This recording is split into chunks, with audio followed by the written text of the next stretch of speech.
There comes a time in everyone's life where we must face the truth. But what is the truth? Did existence really begin with the Big Bang? Is what we've been taught in our history books some sort of fictional reality? It's hard to find the truth in a world full of lies.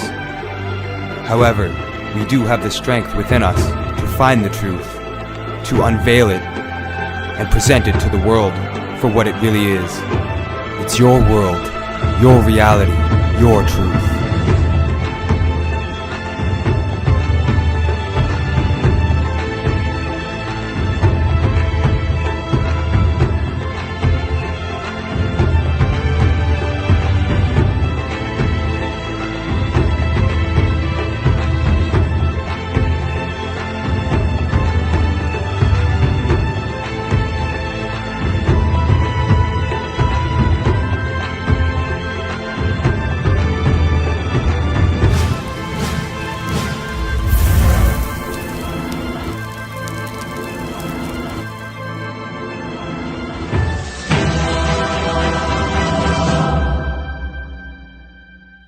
Greetings everybody, welcome to Unveiling the Truth. I'm your host Mark Howitt, and today's date is April the 19th.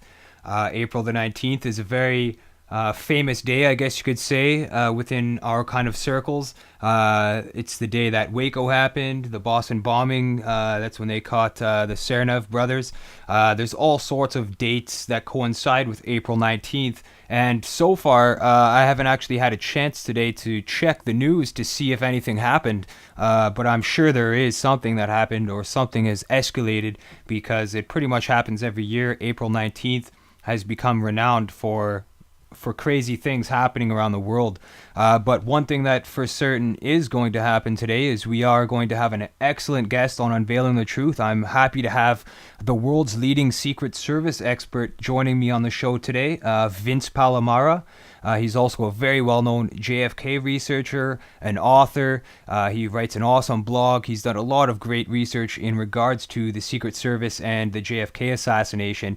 So I'm really looking forward to having Vince join me on the show today. The past couple weeks have been pretty busy for me. I've been working on episodes of the March of Freedom. I'm currently working on episode number 4. For anybody who's been following along, I've actually started releasing reality show episodes from when I walked, or attempted to walk anyways, across Eastern Canada, and that whole journey was documented, and I'm now converting those the video archives essentially into episodes, and each episode's about 55 minutes or so on average, and each episode documents a bit of the experience along the way. So anybody who's been following along, I've received a lot of messages actually recently from people asking when's the next episode coming out, because I guess the last episode was left kind of on a cliffhanger, episode 3. So for anybody who's been watching, they'll know what I'm talking about. But just to let you know, anybody who has been following the March of Freedom show, episode 4 is almost done. It'll be out this week coming up. Definitely. That's how close it is to being finished. So you won't have much more longer to wait for the next episode. Also, I've been doing a lot of other things. I've had to back up all the episodes of Unveiling the Truth because if something happens to my computer or anything like that, I want to make sure that everything is backed up, duplicated. It's very important in today's day and age to back up data and to off your computer onto storage devices, etc. Just in case something happens to your computer, you don't want to lose valuable information or one-of-a-kind information, essentially. So I've spent a lot of time backing everything up, making DVD copies of things and stuff like that. So it's been pretty hectic, I gotta say. Again, another week with very little sleep, but that's what we do. Those of us who are trying to spread awareness and get the truth out there and try to make a difference, there's not a lot of sleep involved with that kind of stuff. So definitely been a busy week. I haven't actually had time to keep up to date with the Bundy Ranch or anything like that, so that's unfortunate, but I'm sure that something happened in the news today. I mean, I could be wrong, but I highly doubt it. I'm sure there is something, because for many years April 19th has been the day. For anybody out there watching, they'll probably know what I'm talking about in regards to that. So before I get Vince on, I just want to show you guys his website, actually, because that's what I do. I always try to promote people's stuff, and he actually he's an author as well. I have a book coming out called Survivor's Guilt, The Secret Service and the Failure to Protect President Kennedy. It is the first time the Secret Service has ever been investigated and researched in such depth. Hundreds of footnotes, and it's primary source information. It's not theories, it's fact. It's what these agents told me, it's what they said and did. It's based off films and photos, documentable evidence, documents, books, whatnot. But it's not just secondary sources, it's not theory, it's fact. It's what these agents told me. Survivor's Guilt, The Secret Service and the Failure to Protect the President, coming out September 1st, 2013, available for pre-order on Amazon.com. I'll show you the link on where you could pick up his book. Definitely highly recommended, especially amongst JFK researchers and stuff like that. For anybody who wants to get a direct link to the site, to his blog and stuff like that, you can check that out on the Unveiling the Truth website for this episode. Just click on the link, and there's always links provided so that you can do some background information and check people's stuff out yourself if you're interested in what you see on the episode. So very important to get the information out there and to show Vince's link. He's been doing this for a long time, and he's definitely a top name in the JFK researcher circles. So anybody who's done any investigating into the JFK assassination and the cover-up behind it and all that kind of stuff definitely would probably have heard of Vince Palamara by now. But here we go. Here's his website. You can check out his website at vincepalamara.blogspot.ca. And here we go. The Secret Service, JFK, the Kennedy Detail, and more. And this is an excellent website for information pertaining to the JFK site, assassination rather, and his book is actually called Survivor's Guilt. So here's the book here, and it's subtitled The Secret Service and the Failure to Protect President Kennedy. And that absolutely happened. And as far as I know, from keeping up to date with his website, or with his Facebook and stuff like that, I think he's got another book that's coming out through Trinde Press as well. So I'm really looking forward to discussing that new book with him. I believe it's an older piece that he wrote that's being published again. But for anybody who wants to get his book, Survivor's Guilt, it's an excellent book. Make sure to check that out if you got the time, if you're an avid JFK researcher, or you just want to know about the Secret Service's failure to protect Kennedy on that day that he was in Dallas. Definitely check this out. So I would definitely recommend checking out this website for further information regarding JFK's assassination. And anybody who's been tuning into the show for a while now, we also had a guest on, Judith Very Baker. That was an awesome interview. She exposed a lot of information to the listeners about the assassination, Lee Harvey Oswald, and her role in the whole cancer research thing. So Vince Palamara is definitely an awesome guest to have on, which will provide another insight as well as another source of information of the JFK assassination. I've been studying JFK's assassination for a while now, and I've even created my own film about the matter. A lot of people know that I've been into researching this for many years, and I'm very passionate about this. I have lots of books. I've read into it a lot, and I mean, the evidence is there for anybody who wants to find out about what really happened on that day in Dallas, and as well as the cover-up that followed, because that's equally as important, is the cover-up that followed in behind it. And for anybody who's done their research on this, you can definitely be assured that a lot of things that were covered up from the highest levels of government, from the highest levels of the authorities, of all that stuff. So many crimes happened in regards to that. You've got contempt, you've got people lying through their teeth, you've got people bending the legal system, you've got assassinations of witnesses, you've got all these things that happened. And in my personal opinion, I would say that the JFK assassination is easily one of the largest conspiracies of our time. Definitely. 9/11 is also a large conspiracy in my opinion, but JFK definitely set the bar. I mean, anybody who was alive during that era. I definitely wasn't, by the way, but even my mother, I don't think was. So that would be my grandparents, essentially, that were alive during that time. That was a turning point in history right there.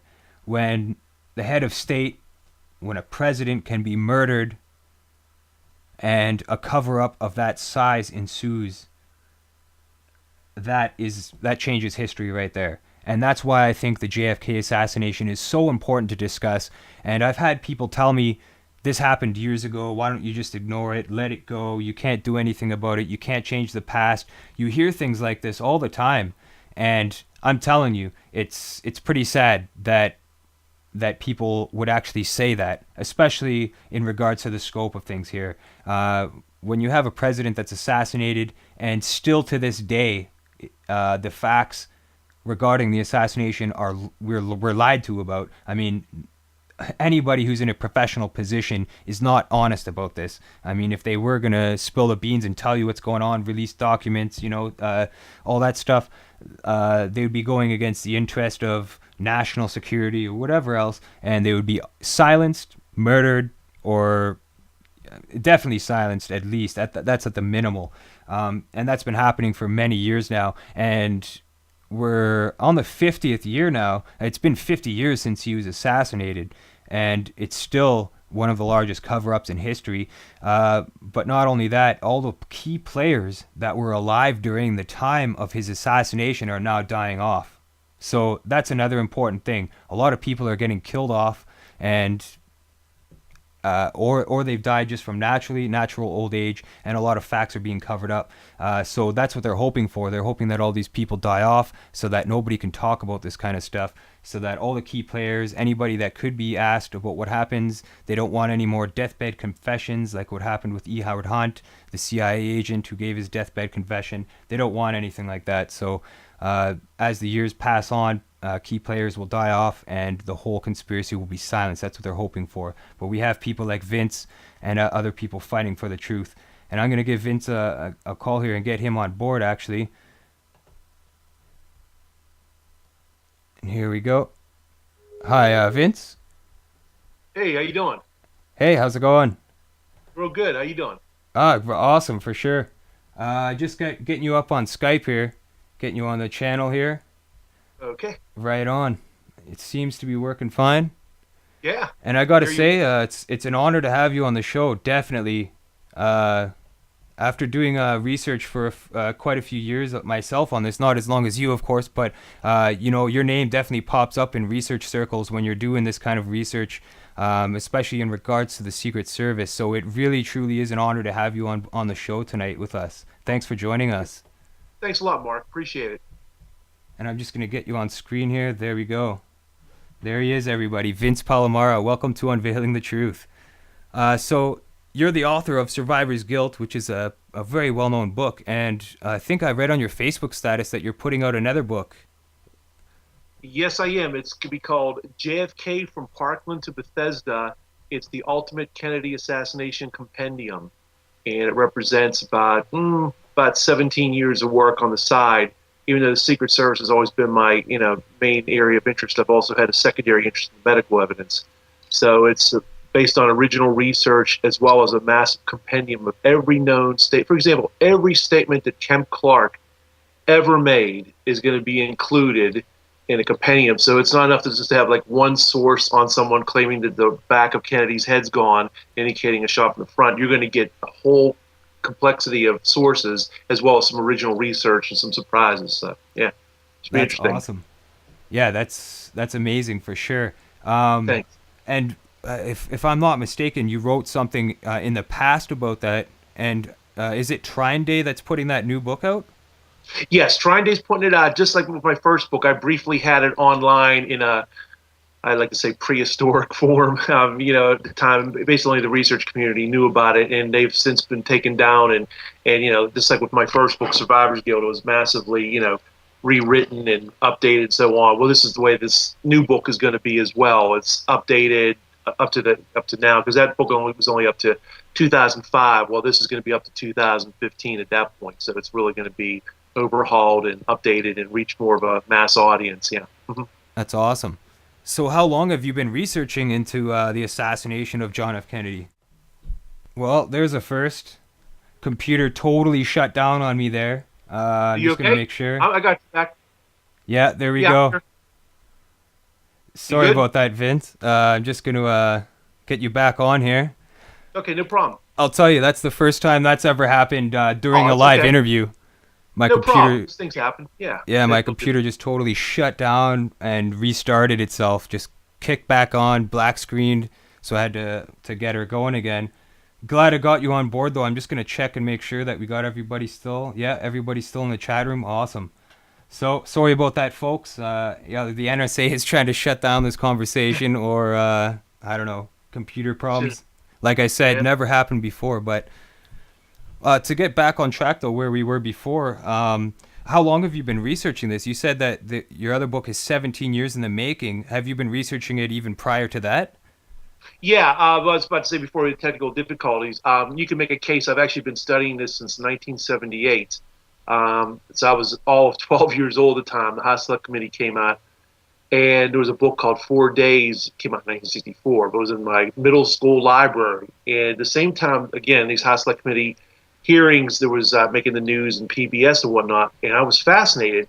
But at the same time, my mom and dad, who were still very much alive, very much Kennedy fans. And so it was a juxtaposition of interest in Kennedy's life and death, and my parents' very keen interest in both that really lit a spark in me. And when I found the House Select Committee had the probable conspiracy verdict, and seeing Clint Hill, a picture of Clint Hill in 4 Days, that was the genesis of at least interest in a secondary source variety. When I started to do primary research was the 25th anniversary in 1988, and that's when I focused like a laser beam on the Secret Service. Hmm. And just through the years, that's why I contacted a lot of former agents and got a lot of things on the record that went against official history.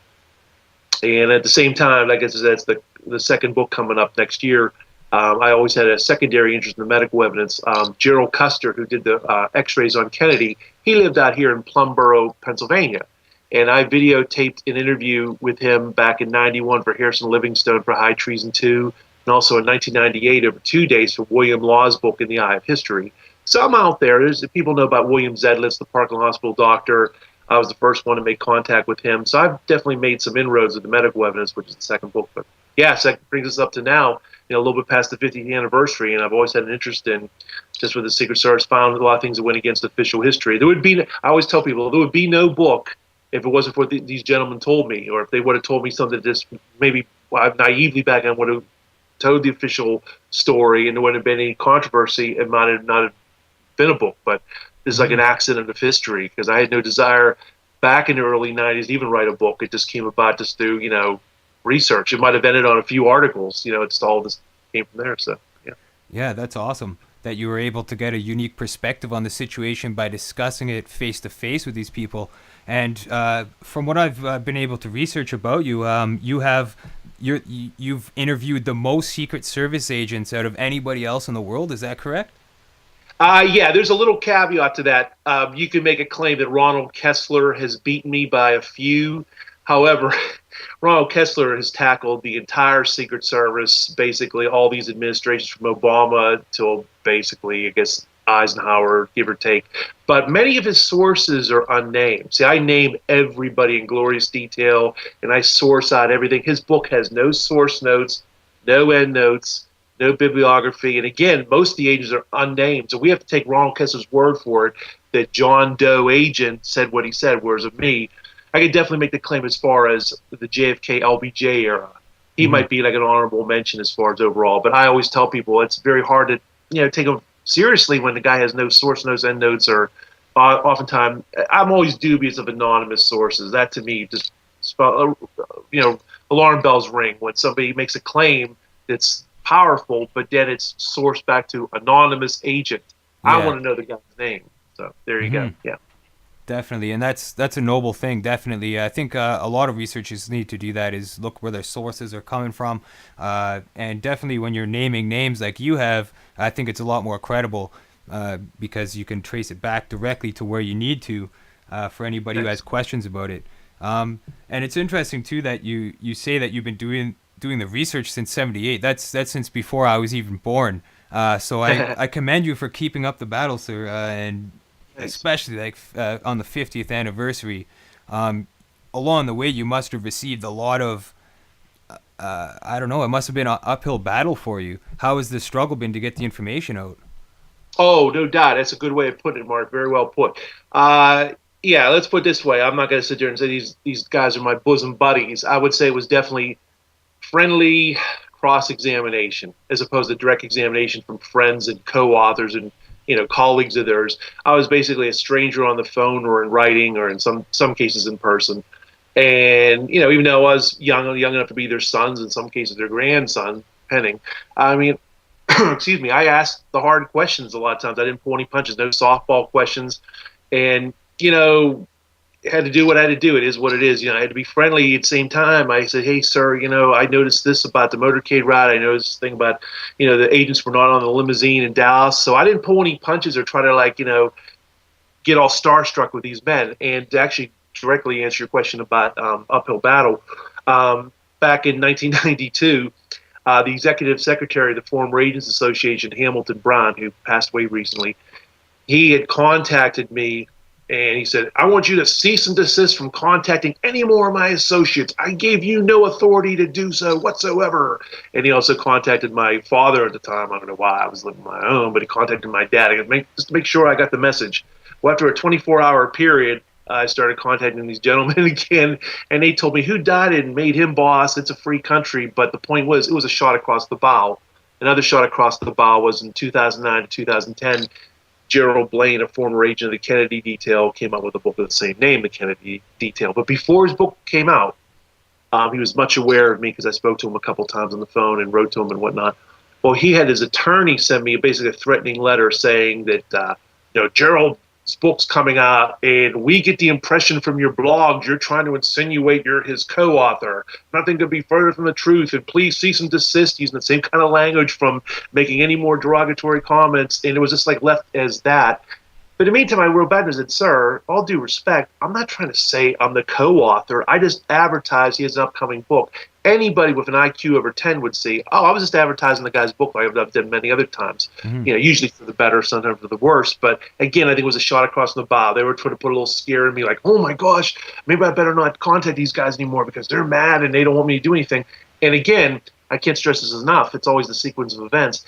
This was before my book was published by Trying Day. So up to that point, it was like they probably just thought I was a fly in the ointment, some young kid, whatever. He's online, he's got these blogs and YouTube channel, but we can control him. Gerald's book's coming out, and that'll be the final word in the Secret Service. Well, lo and behold, they were very much surprised, to put it mildly, that I actually had a book come out. It did fairly well. It's still selling, and definitely has created an alternative universe of truth to what they have espoused, and we can get into that. Definitely the nuts and bolts of what should have happened, what didn't happen, what you're espousing. So yeah, that's awesome. I'm looking forward to that. And yeah, like, I've heard of this before. Even there's a book called Mortal Error.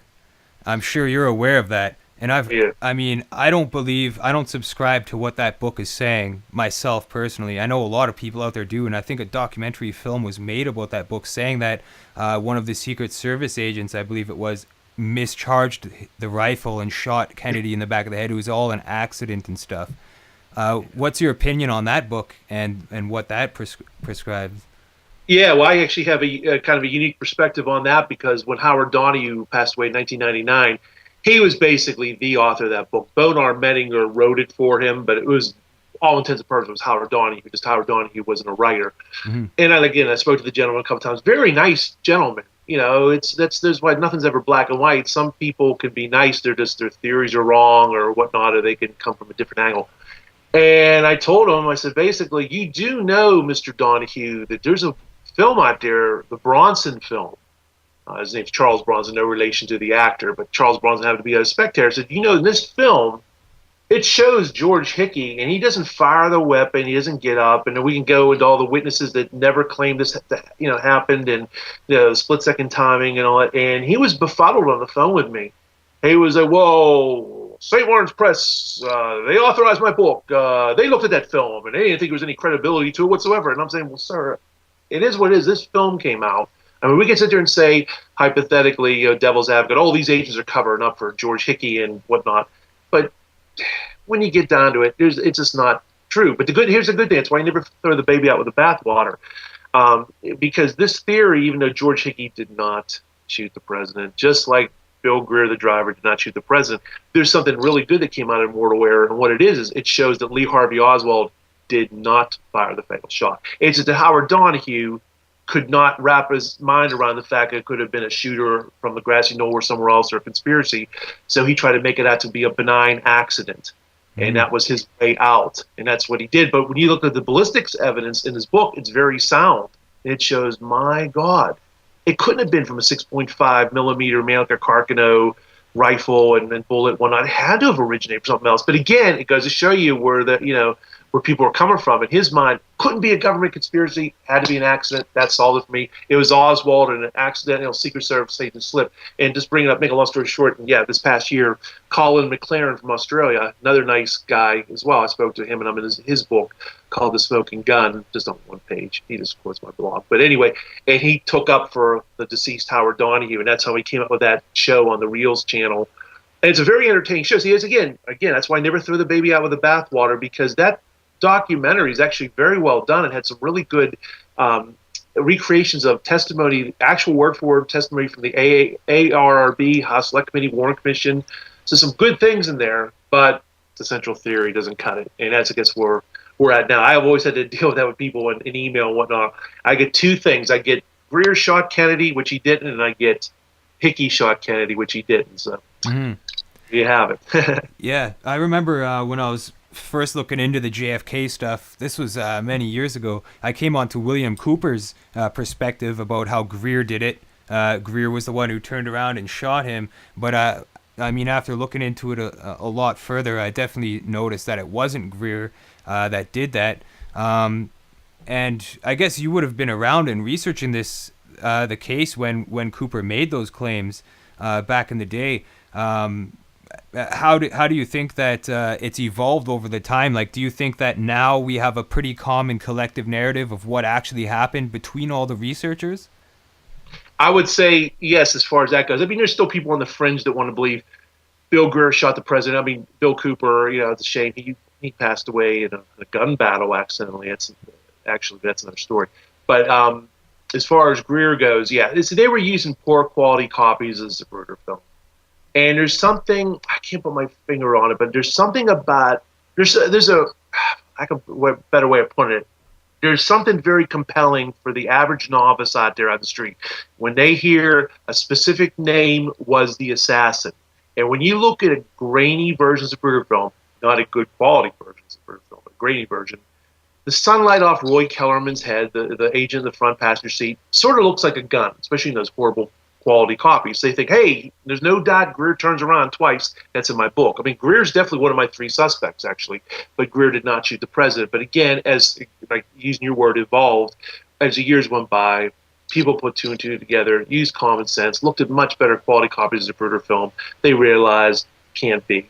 So the state of the case right now is so much better than it was in the 60s, 70s, 80s, and even 90s combined. Because ever since the Assassination Records Review Board, ever since digital technology, the internet, whatnot, file sharing, and just people using common sense, we've eliminated so many red herrings and silliness. But it was something compelling back in the amateur days, back in the typewritten journal days when people used their imaginations more than they used fact, and that's what that was about. And but to this day, I still get well-meaning people coming up to me in the street or in an email when I say, hey, I think the driver shot Kennedy. Yeah. But most people in the research community don't believe that anymore now. Mm-hmm. Yeah, one thing about Greer, he was definitely involved at the hospital. He had some dirty hands involved there with what went on in the hospital. But in your personal opinion, what were the top 5 things if you were going to tell somebody who knew nothing about the JFK assassination, thought it was Lee Harvey Oswald, and believed the whole government BS story? If you had 5 things to tell somebody, these are the 5 things to look at, and you'll find the answer, what would they be? Oh, okay. Well, I would say definitely look at the medical evidence. You look at the preponderance of the evidence, the eyewitness statements that were made from Parkland Hospital, those doctors and nurses and orderlies, okay? You look at that, and they almost to a man, with a little bit of exception, but it's a landslide. It's the grand majority said the right rear of President Kennedy's head was blown off. They said there was an entrance wound in the throat. Okay, well, that means there was a shot from the front. You look at the Zapruder film, number 2, and he's being violently thrown backwards into the left. That'd be the second thing.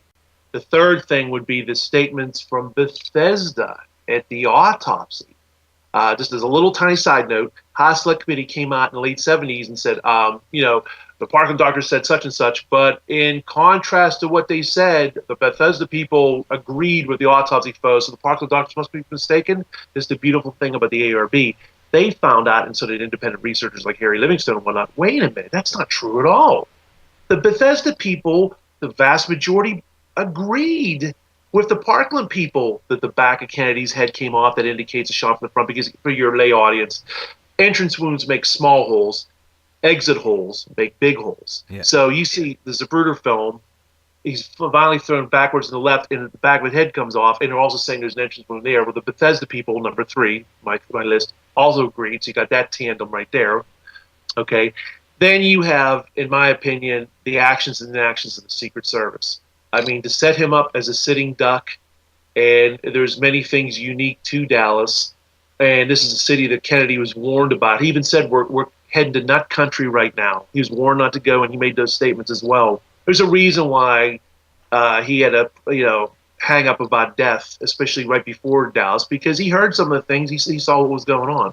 And I think there's many other things. You can read Jim Douglas's JFK and Unspeakable, Doug Horn's book Inside the ARB, and other books. But I'd say another thing would definitely be just Kennedy's whole look at dismantling the CIA as the institution they were at the time, his looking to pull back out of Vietnam. It certainly would not have been the ground war LBJ was looking at, and so forth. His basically his battle, so to speak, with the military-industrial complex. It just strange credulity that a man in a building, Oswald, acted totally alone and shot a man in a car, and then a couple days later, a total lone nut shoots him. That would probably be number 5 or number 6, Ruby shooting Oswald. We're supposed to believe there's 2 lone nuts, there's no conspiracy, it's time to get a life, and there's nothing to it. But when you look at the ballistic evidence, the medical evidence, the films, the statements. Oh, that's like not to get past 5, but just one more thing. Sorry, we can go on and on. Just real quickly, in interest of time, you got the statements in Dealey Plaza. The majority of witnesses said a shot or shots came from the front, including several Secret Service agents. The smell of gunpowder, the people that saw smoke as well from a gunshot from the knoll. So there you have it. Yeah. Yeah, there's definitely a long, stinky list of things that people can look into to find the truth about this matter, and that's why this case is such a rabbit hole. And I find it completely unreal that living in our day and age today with information and just how we've evolved and stuff, I guess, that it's still being covered up in the highest corridors of government and the intelligence communities. There's still a cover-up going on even to this day. Why do you think that is? Do you think it's national security reasons, or? I think it's partly that, and it's also, I think it's national security, but I think the real reason is they do not want America to be looked upon as a banana republic. That would be just devastating. Yes, it's 50 years later, and it's post 9/11. We're in the 21st century. But I'm telling you right now, for the government and to a lesser extent the media to admit, wow, there was a conspiracy, this is a banana republic, would be devastating. It's bad enough that the economy of the United States is in bad shape and we're in the land of terrorism and whatnot. But to have that kind of label, that scarlet letter on America, that, wow, there was a coup d'etat, and the 9 presidents, most of them at least, afterwards were, frauds. It never would have happened. At the very least, even the benign people, the so-called good people, and let judgment out there of who those presidents were of the 9 after JFK, well, none of them probably ever would have sought would have been president if it wasn't for Kennedy's death. So it was this tremendous chain of events. And then you got Vietnam and so forth. But again, that's the big picture. And it's also vested interest from the media. Now, you saw that more than any other anniversary. This 50th anniversary was awful. I mean, really, of all the anniversaries that I am aware of, since the mid-late 70s, a lot of other anniversaries were very well, as far as a balance of reporting, a lot of pro-conspiracy. And also, to be fair, there's the lone nut did it side too. But This one was 95% or more. Oswald did it, get a life, it's time to move on. It was terrible, to the point we even had people that were saying things before were changing their tune, Clint Hill being one of them. For years and years and years, he said the back of the right rear Kennedy's head's gone, and there was a wound deep in Kennedy's shoulder, down below the, obviously he didn't say this part, but it could have been exit from the neck. Mm-hmm. But he doesn't realize the totality of that. So he's basically, his message now is that, oh, come on, it was Oswald, that's all there is to it. Mm-hmm. And so, again, people have a vested interest to move on, because it makes them look bad if it's anything more than the official story. So that's where we're at. But we're definitely winning the battle with the public opinion polls, and winning the battle in the publishing world and on the internet. But so that's where we're at now. And if you want to, Mark, I'll be glad to go into nuts and bolts about the Secret Service performance. Yeah, and definitely. Yeah, definitely. One theory that I have, I guess you could say, and I don't even think it's a theory, I think it's pretty legitimate to say this, is that they're also waiting, they don't want to admit it or anything, because they're waiting for all the key players to die off from old age, from accidents, whatever they're going to go through. The list is getting shorter and shorter of people that were around that could testify or hold any credible evidence in a court of law, that could blow the whistle on their deathbed like E. Howard Hunt did, stuff like that.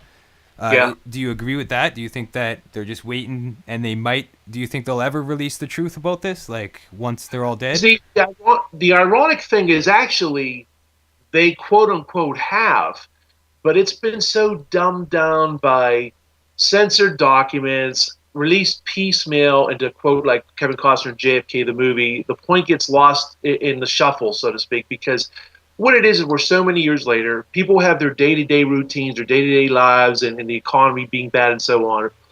They might believe there's a conspiracy, but they don't want to know it. So when there's this very compelling evidence that's been leaked out through the years, especially in the last 10, 15 years of evidence of the conspiracy in the Kennedy case, people just don't want to make that connection from believing to knowing. So as far as the government goes, they don't see the harm in it either, because they realize that we're in a state of confusion. We're in a state of the world now where it's safe, that they won. We're not going to bring Kennedy back. Kennedy's dead. Most of these people, like you said, are dead.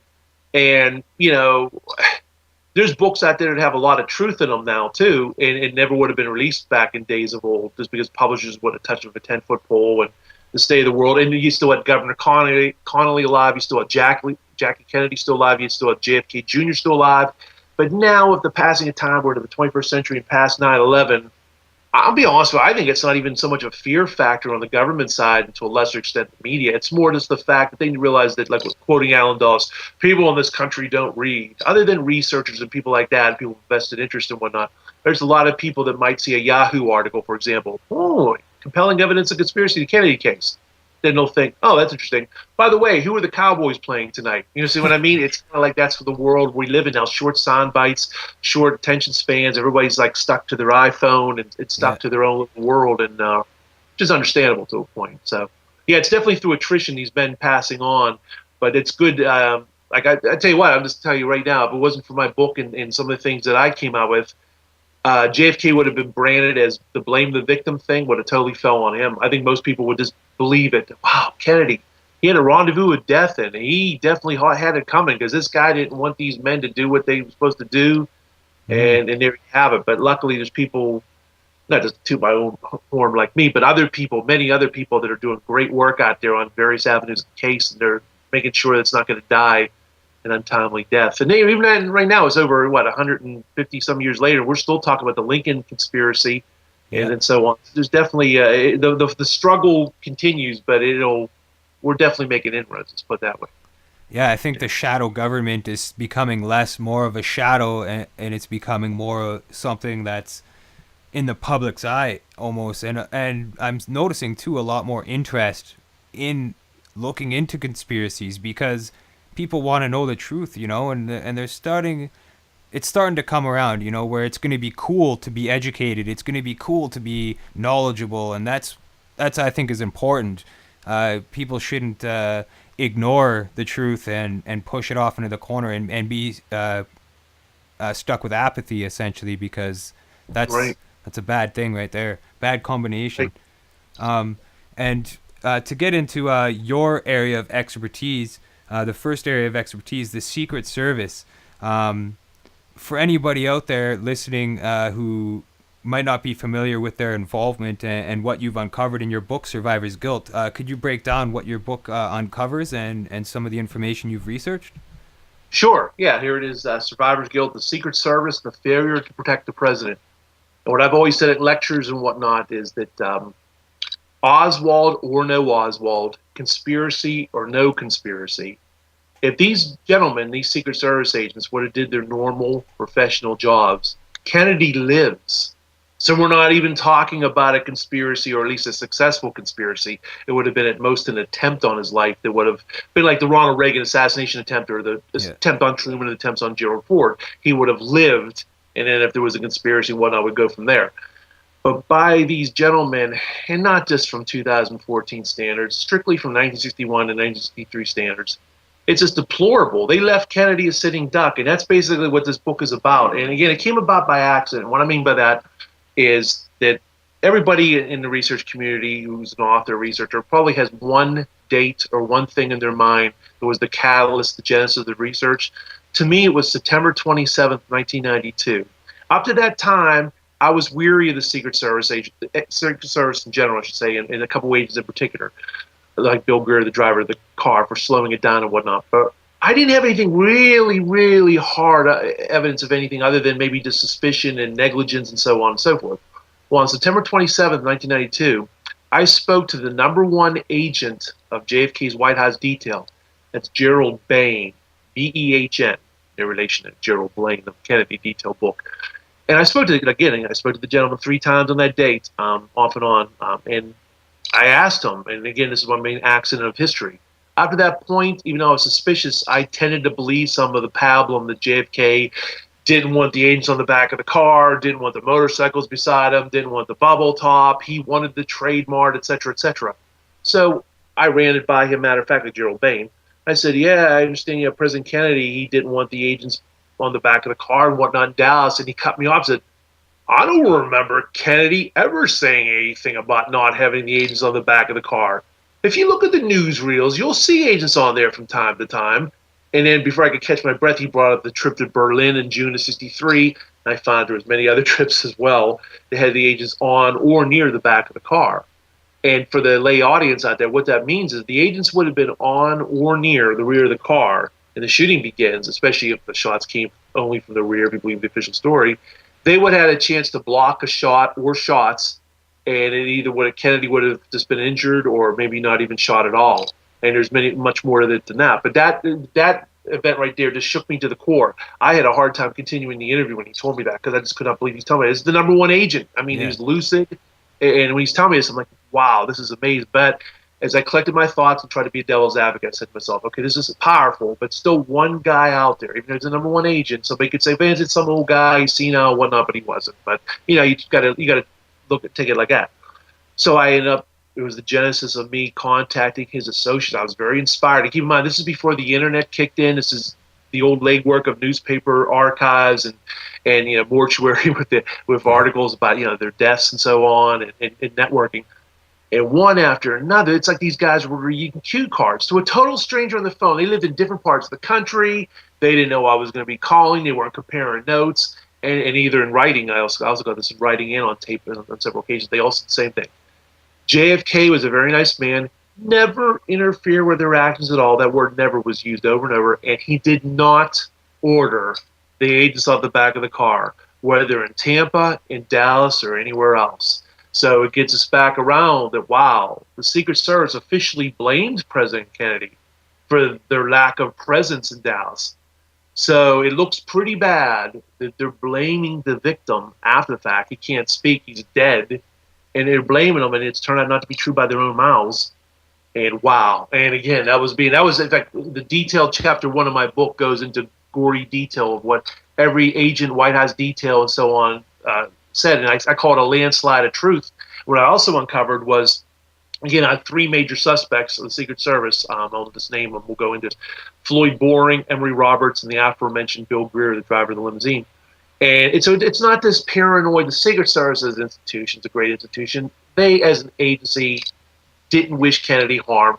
All it is a few bad apples spoil the bunch. Everyone else is just following orders, and then you get into negligence and benign actions and inactions. But these three gentlemen I named were really the genesis of everything, because when the orders come from the top down to do things and not do certain things, well, that had a net effect in Dallas. And chapter 1 was a big thing about that, because I spoke to, like, Art Godfrey was one of the shift leaders of the White House detail, Sam Kinney, the driver of the fall car. I mean, men who actually in Dallas, and I named names, produced the evidence. I mean, I have a lot of audio tapes on YouTube. I have my materials donated to the National Archives. On my blogs, I have the actual letters. So unlike Ron Kessler and people like that, Phantom Anonymous people, you could say, wow, Sam Kinney on March 5th, 1994 told Vince Palamara, and I can hear it from my own self, wow. Kennedy never ordered them to do anything. Wow. And then you go from there. And that's what I got. And if you want, Mark, in the interest of time, I can also go into a little synopsis of what normally happened on trips, a little tally of what normally happened definitely. on. We compare in Dallas. Okay. And you did bring up your YouTube account. I want to let people know listening to the show right now to check out Vince Palamara on YouTube. He's got his own YouTube channel, and sure enough, exactly what he just said, you will find recordings of him speaking to Secret Service agents, as well as him going through letters that he received from agents, all sorts of really critical evidence in this. So he's speaking a very good case here. He's got all the evidence to back it up on his YouTube channel. So subscribe to his channel and check out those videos for sure. Yeah, I appreciate it, Mark. Thanks. Yeah, okay, so I'll go just for your audience. And again, I can't stress this enough. I am not looking at the Secret Service's actions and inactions through 2014 lenses. I'm looking strictly at their procedures in place in 61 to 63. Mm-hmm. And there's very good reasons why the presidents from McKinley, well, actually, TR, because they were enacted. The Secret Service became the official bodyguards of the president after the McKinley assassination. But from TR, Teddy Roosevelt, through and including JFK before his assassination, there's a very good reason why all those presidents survived under the Secret Service watch, because they were doing their normal efficient job. And what that entailed, and again, is a tally for everybody to compare to Dallas. Agents often, not always, we'll get into this, but agents were often on or near the rear of JFK's limousines or motorcades.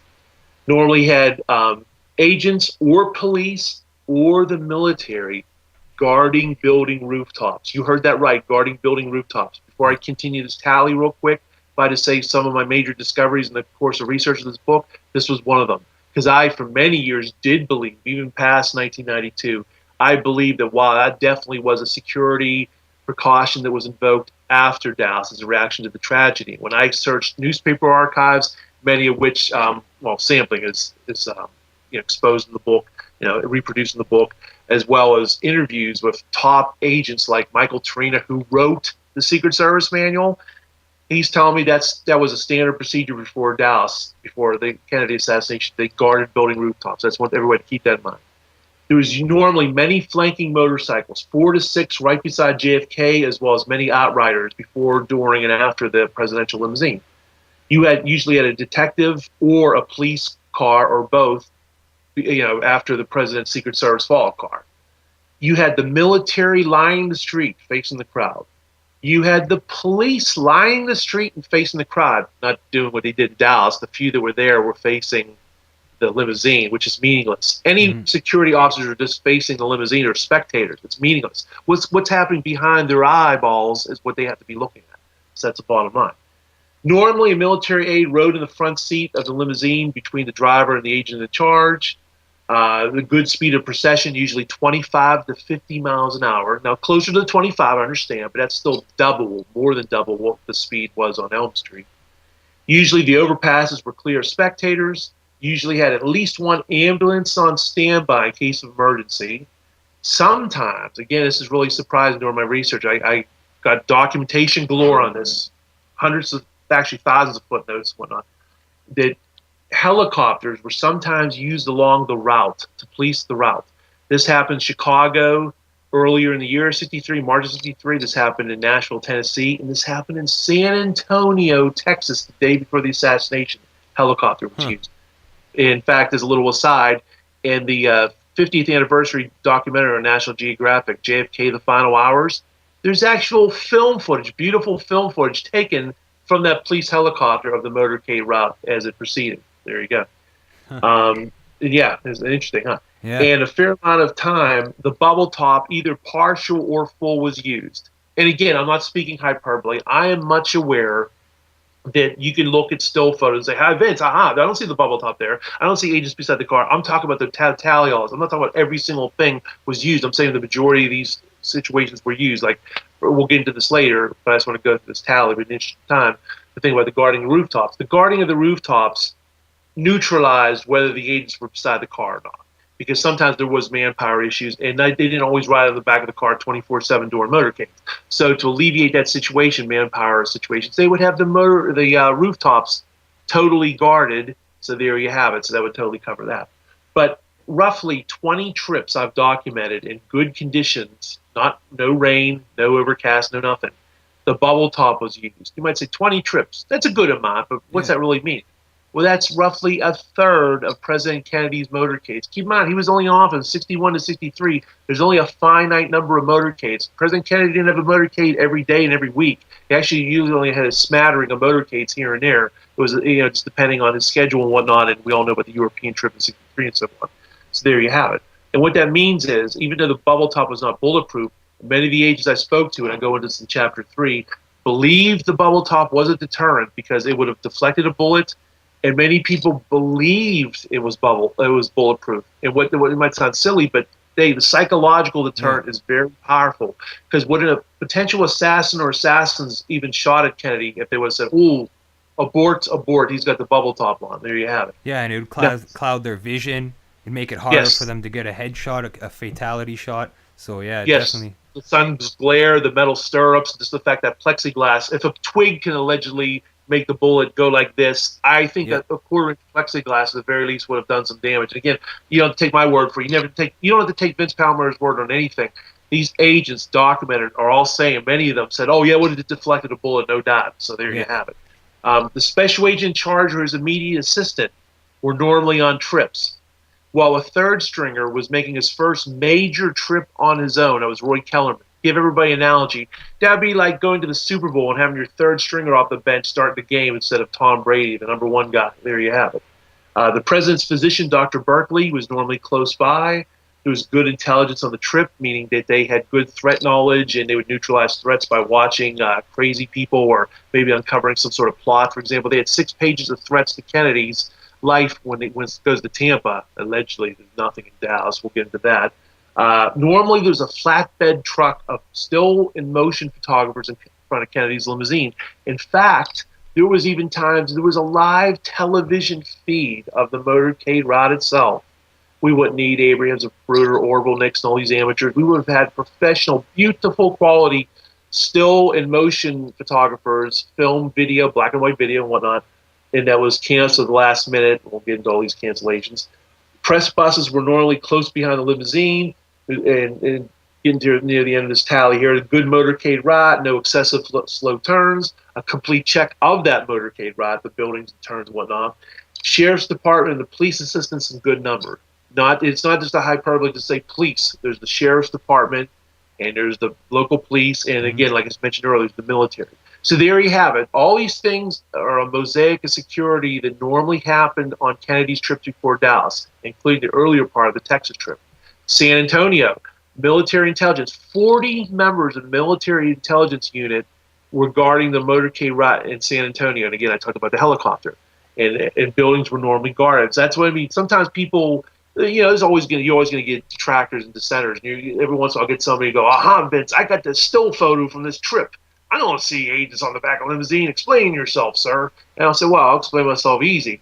You either have part of the trip where the agents were in relief mode, they were on the back of the car, and so, okay, why were they in relief mode? Hey, assassin could have shot them. Explain yourself." Well, I'll explain myself, because they were going at very fast speed, which you cannot appreciate in a still photo, and the buildings were guarded. I'll give you a classic example. People look at the Ireland trip and the Hawaii trip, and again, this is a very small majority of, minority, I should say, of detractors will say, "Hey, I see, boy, Ireland, he looks like a sitting duck." Well, he looks like a sitting duck if you're looking at a still picture. You see the actual motorcade footage, they're going at a fast clip, and I have this documented in the book and actually on my blog. Police snipers were guarding the rooftops, because even in friendly Ireland, there were threats, plural, to Kennedy's life. They were guarding those rooftops. That's why you cannot go by the fallacy of a still photo or two. Hawaii. People look at this famous. It's actually turned into a postcard of the JFK's motorcade ride. It's one famous still. Well, I have actual films and photographs of the agents running or being on the back of the car. But people just saw one little salami slice of time, and they go, aha. But again, I'm not trying to say, to clarify everything, I'm not trying to say every single trip the agents were on the back of the car, the bubble top was there, this, that, and the other. But I'm saying a fair amount of these security procedures were in use, including, especially, the building rooftops being guarded. When I say the building rooftops being guarded, get further clarification from people out there. I'm not talking about every single building. I am talking about multi-story building rooftops were guarded, because the single dwelling, like that, just the level, the one-story buildings, they normally were going at a faster clip by them, like in suburban areas and whatnot. Classic example in Tampa, Florida, and I got this from several sources, including, ironically, Gerald Bland, the Kennedy detail, his final survey report. It said in the downtown areas, the sheriff's department guarded all rooftops along the motorcade route. I spoke to a couple of the Tampa police officers, well into their 70s right now. They said, oh, yeah, and all the multi-story buildings, we had the rooftops guarded. So I started to say, well, wait a minute, what about in the single dwellings? Oh, we didn't have to worry about the single dwellings, sir, because we had the police and military facing those buildings, and we were going at a faster clip.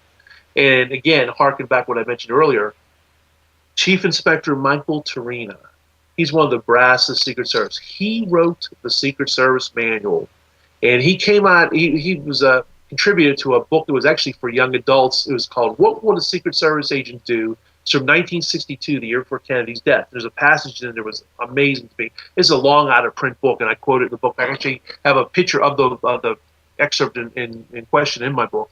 And it says on rooftops, or during all parades of the president, police or military or agents guard the rooftops. And that just spoke volumes in and of itself. I took the extra. I contacted Michael Trina. I want to make sure. Wow, that's amazing. Not just DC, not just during inaugurals. And he didn't want to go into any details. He just basically said, what's in that book, Stan? I contributed that. I'm not going to elaborate. I'm not going to confirm or deny. What you have in that book is true or otherwise. I wouldn't have contributed that. And I certainly would not put that in the hands of the public if that was not true.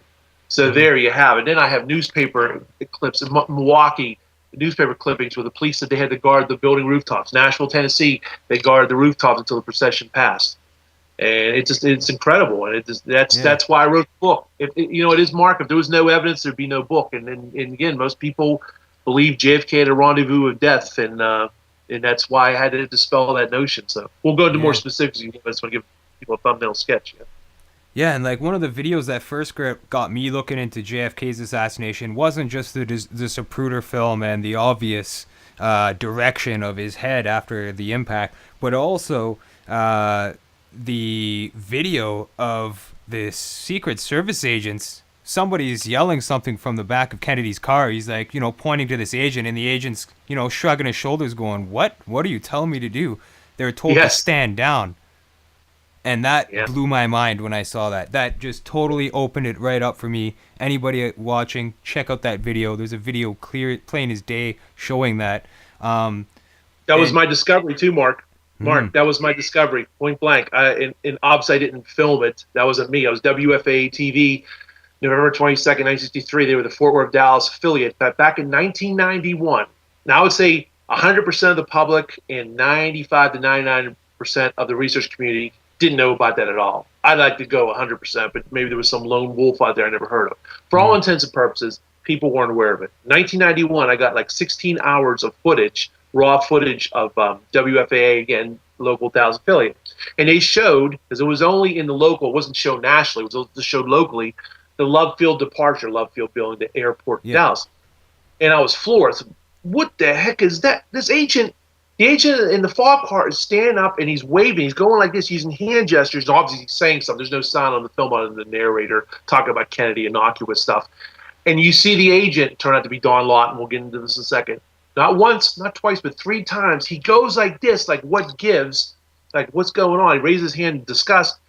And the sequence is crucial. The agents in that car, the other agents in the car, look at him. No one's smiling. Okay, no one's reacting in mirth or like he's pulling a joke, okay? And the bottom line about that is there was a little confusion, some of it generated by myself inadvertently. I misidentified the agent as someone else. What turns out, and not to confuse your audience, I'll explain it briefly, I was actually right when I thought I was wrong. And what I mean by that is there were actually 2 agents recalled at Love Field, and this is the confusion we had at the time. In the newsreel films, not video, but newsreel films, you could see an agent by the name of Henry Ribga jogging beside the car as it first began, okay? And there's actually a famous documentary people could see on History Channel called JFK, Three Shots That Changed America, 2009. It's on DVD. They show it a lot. And you'll see an agent there. It's unmistakably this agent, Henry Ribga. I have the photographs of the gentleman, no doubt, 100%, not even 99%. It's him, okay? He looks totally different from Donald Lawton. And by his own report, by his own admission, he jogged beside the car. That was the genesis of all the problems of identification. So Henry Ribga is jogging beside the car, and then you don't see him anymore when the video begins. They begin when they show Kennedy and Jackie kind of just going, I guess, waving to the crowd. You don't see Henry Ribga anymore because off camera, only in the newsreel picture's eyes, he stops. Don Lawton picks up where he left off, and it's Don Lawton who is actually recalled in the vision of that video, and it's Emory Roberts, one of my 3 suspects, the shift leader of that fall car. He was the commander of those agents, and he rises up his seat and goes like this and makes gestures from the cease and desist. And there's been some sort of attempt to make that out to be some sort of benign, no big deal. Doesn't wash. It's ridiculous. I explore this in the book. Clint Hill came out on C-SPAN and said that, he was saying, I'm going to lunch, guys. Have a good trip. Not only is that insulting to my intelligence and yours. That's what he said? Yeah, it's ridiculous. If you try to sync that up with the actions of the video and try to sit there and go, I'm going to lunch, guys, have a nice trip, it doesn't make sense. Not just his lips, but his actions. It would be like trying to tell me, the Rodney King beating in 1991, he loved it. He was saying, more, hit me more, hit me more. It's just ridiculous. But that's what they were trying to do. Because they realized that me, and this isn't delusions of grandeur. I work for a living. I'm not sitting here trying to make myself any more than what I am. I'm an amateur out there who discovered things, and I wrote a book because I had to let the world know these things. And they realized this kid had this blog, meaning me. They didn't realize I had a book at the time. And they had to squelch this. They read my book on my blog at the time. They knew I had some things. One of the things they had to squelch is this thing, because this looks very bad. In fact, that video looks so bad, they did not include the video in the Kennedy Detail documentary. They had a cartoon put up instead of the video and didn't say anything about it because they know how bad that looks. Ironically, the documentary that debuted the hour before the Kennedy Detail documentary had it and blamed the Secret Service, said that he raised his hand several times in disgust. And I had nothing to do with that documentary, but it just shows the ironic, the contradiction there. But again, that video came out this 1991, pure happenstance. There's several other discoveries or accidents of history during that early 90s time period. That was one of them. And in fact, in 2003 on the History Channel, I showed that video again. And for your audience out there, what that shows is we're supposed to believe, okay, Kennedy's going to be killed in about, 45 minutes from now. And on no other trip will you ever see this, that an agent's recalled at Love Field or at any airport, and he raised his hand. I've not seen any other video of an agent told to cease and desist. It doesn't exist in paperwork, doesn't exist in recall and books and films and video, only at Love Field, okay? And this same agent, Henry Roberts, who did that, who recalled both agents, Henry Ribga and Don Lawton, when the shooting begins, he orders the men not to move. And I got that from Sam Kinney, who was the driver of the fog car, a foot away from Emory Roberts. Why would Sam Kinney make that up? Why would he lie about that? And John Reddy, the agent who was about to move, Emory Roberts recalled him from moving because Clint Hill, and again, I don't want to cast aspersions. I don't want to go into a big harangue about this, but Clint Hill was actually much later getting into the car to make this last second stuff. He got there when the headshot was over and done with. Jackie's already on the back of the car, climbing back into the car, and Clint Hill gets there. He was one of the 9 agents that drank the night before, by the way. This false hero stuff. People love heroes like they did Jessica in the Iraq War. We all love our heroes, and it was a good smokescreen, too. The nobility, the honor of the Secret Service. Meantime, they let the guy die. Clint Hill was one of the guys that drinking the night before. Back in Cartagena, Colombia, 2 years ago, these guys were fired, and they were raked through the coals for it.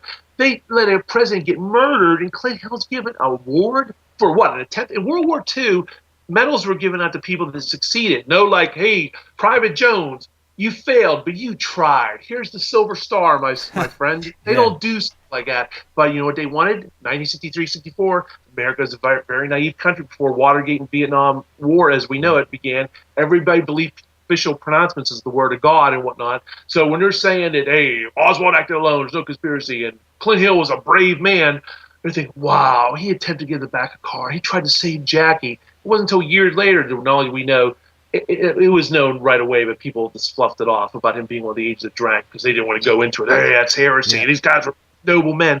But when they realized, wait a minute, when you do the actual study, you look at the Alkins photo, the black and white, famous black and white photo of in front of the car, and he has his sunglasses. I think a lot of these guys were hungover, so sunglasses. Yeah. Look at that. But Yeah. he's looking right at Kennedy. Kennedy's like this. He's already receiving the shot or shots. He doesn't get there again until after everything's over with. And if you believe the official story, Clint Hill looks even worse. If there's no conspiracy, the shooting was all well done and over with. So he gets in the car. Jackie gets in and out of her own volition. They never even touch. So again, it's an award for an attempt. But there you go. But it's the smokescreen because there's an evil associated with Hoover. There's an evil associated with CIA. Yeah. But the Secret Service, those are the good guys. They're the bodyguards. Come on. How dare you, Vince? How dare you? So that's what you have to overcome, this mental block a lot of people sometimes have. And again, I'm not casting aspersion on the agency. I'm just talking about a few select people, and that's the success of the assassination. So it's a long-winded answer, Mark. Sorry about that. But there you go. no problem. I think it's awesome that you're explaining this. I mean, you're totally blowing me away with what you're explaining because you're going into details that even I wasn't aware of. Definitely. One thing you bring up too is how the agents were drinking the night before. A lot of people aren't aware of that, but they were drinking at a nightclub. Apparently, I think Jack Ruby was involved with that as well. He let them in there, and he was friends with the person who owned the bar that the Secret Service drank at. Seller. Yeah, and go into glorious detail. There's no doubt there were a couple of reporters I actually spoke to were witnesses to them drinking and partying. So there's no doubt about it. They were drinking and partying, 9 agents, including 4 on the follow-up car. Jack Reddy, the aforementioned Clint Hill, Glenn Bennett, and Paul Landis. And here's the other thing. Not only the drinking and whatnot, sleep deprivation. These guys had to report to duty between 7 and 8 a.m. They were out between 3 and 5 in the morning. What kind of sleep did they get? Very dubious of the alleged sleep. And here's the other thing. Sometimes people look only at the cellar coffee house and they say, hey, well, the cellar, they said fruit drinks there. They might have been out late and it was bad judgment. They just sold fruit drinks there. Turned out they didn't. Those were just mixers, spritzers. They had alcohol there. They definitely did. But even if you believe that crap, they drank at the Fort Worth Press Club.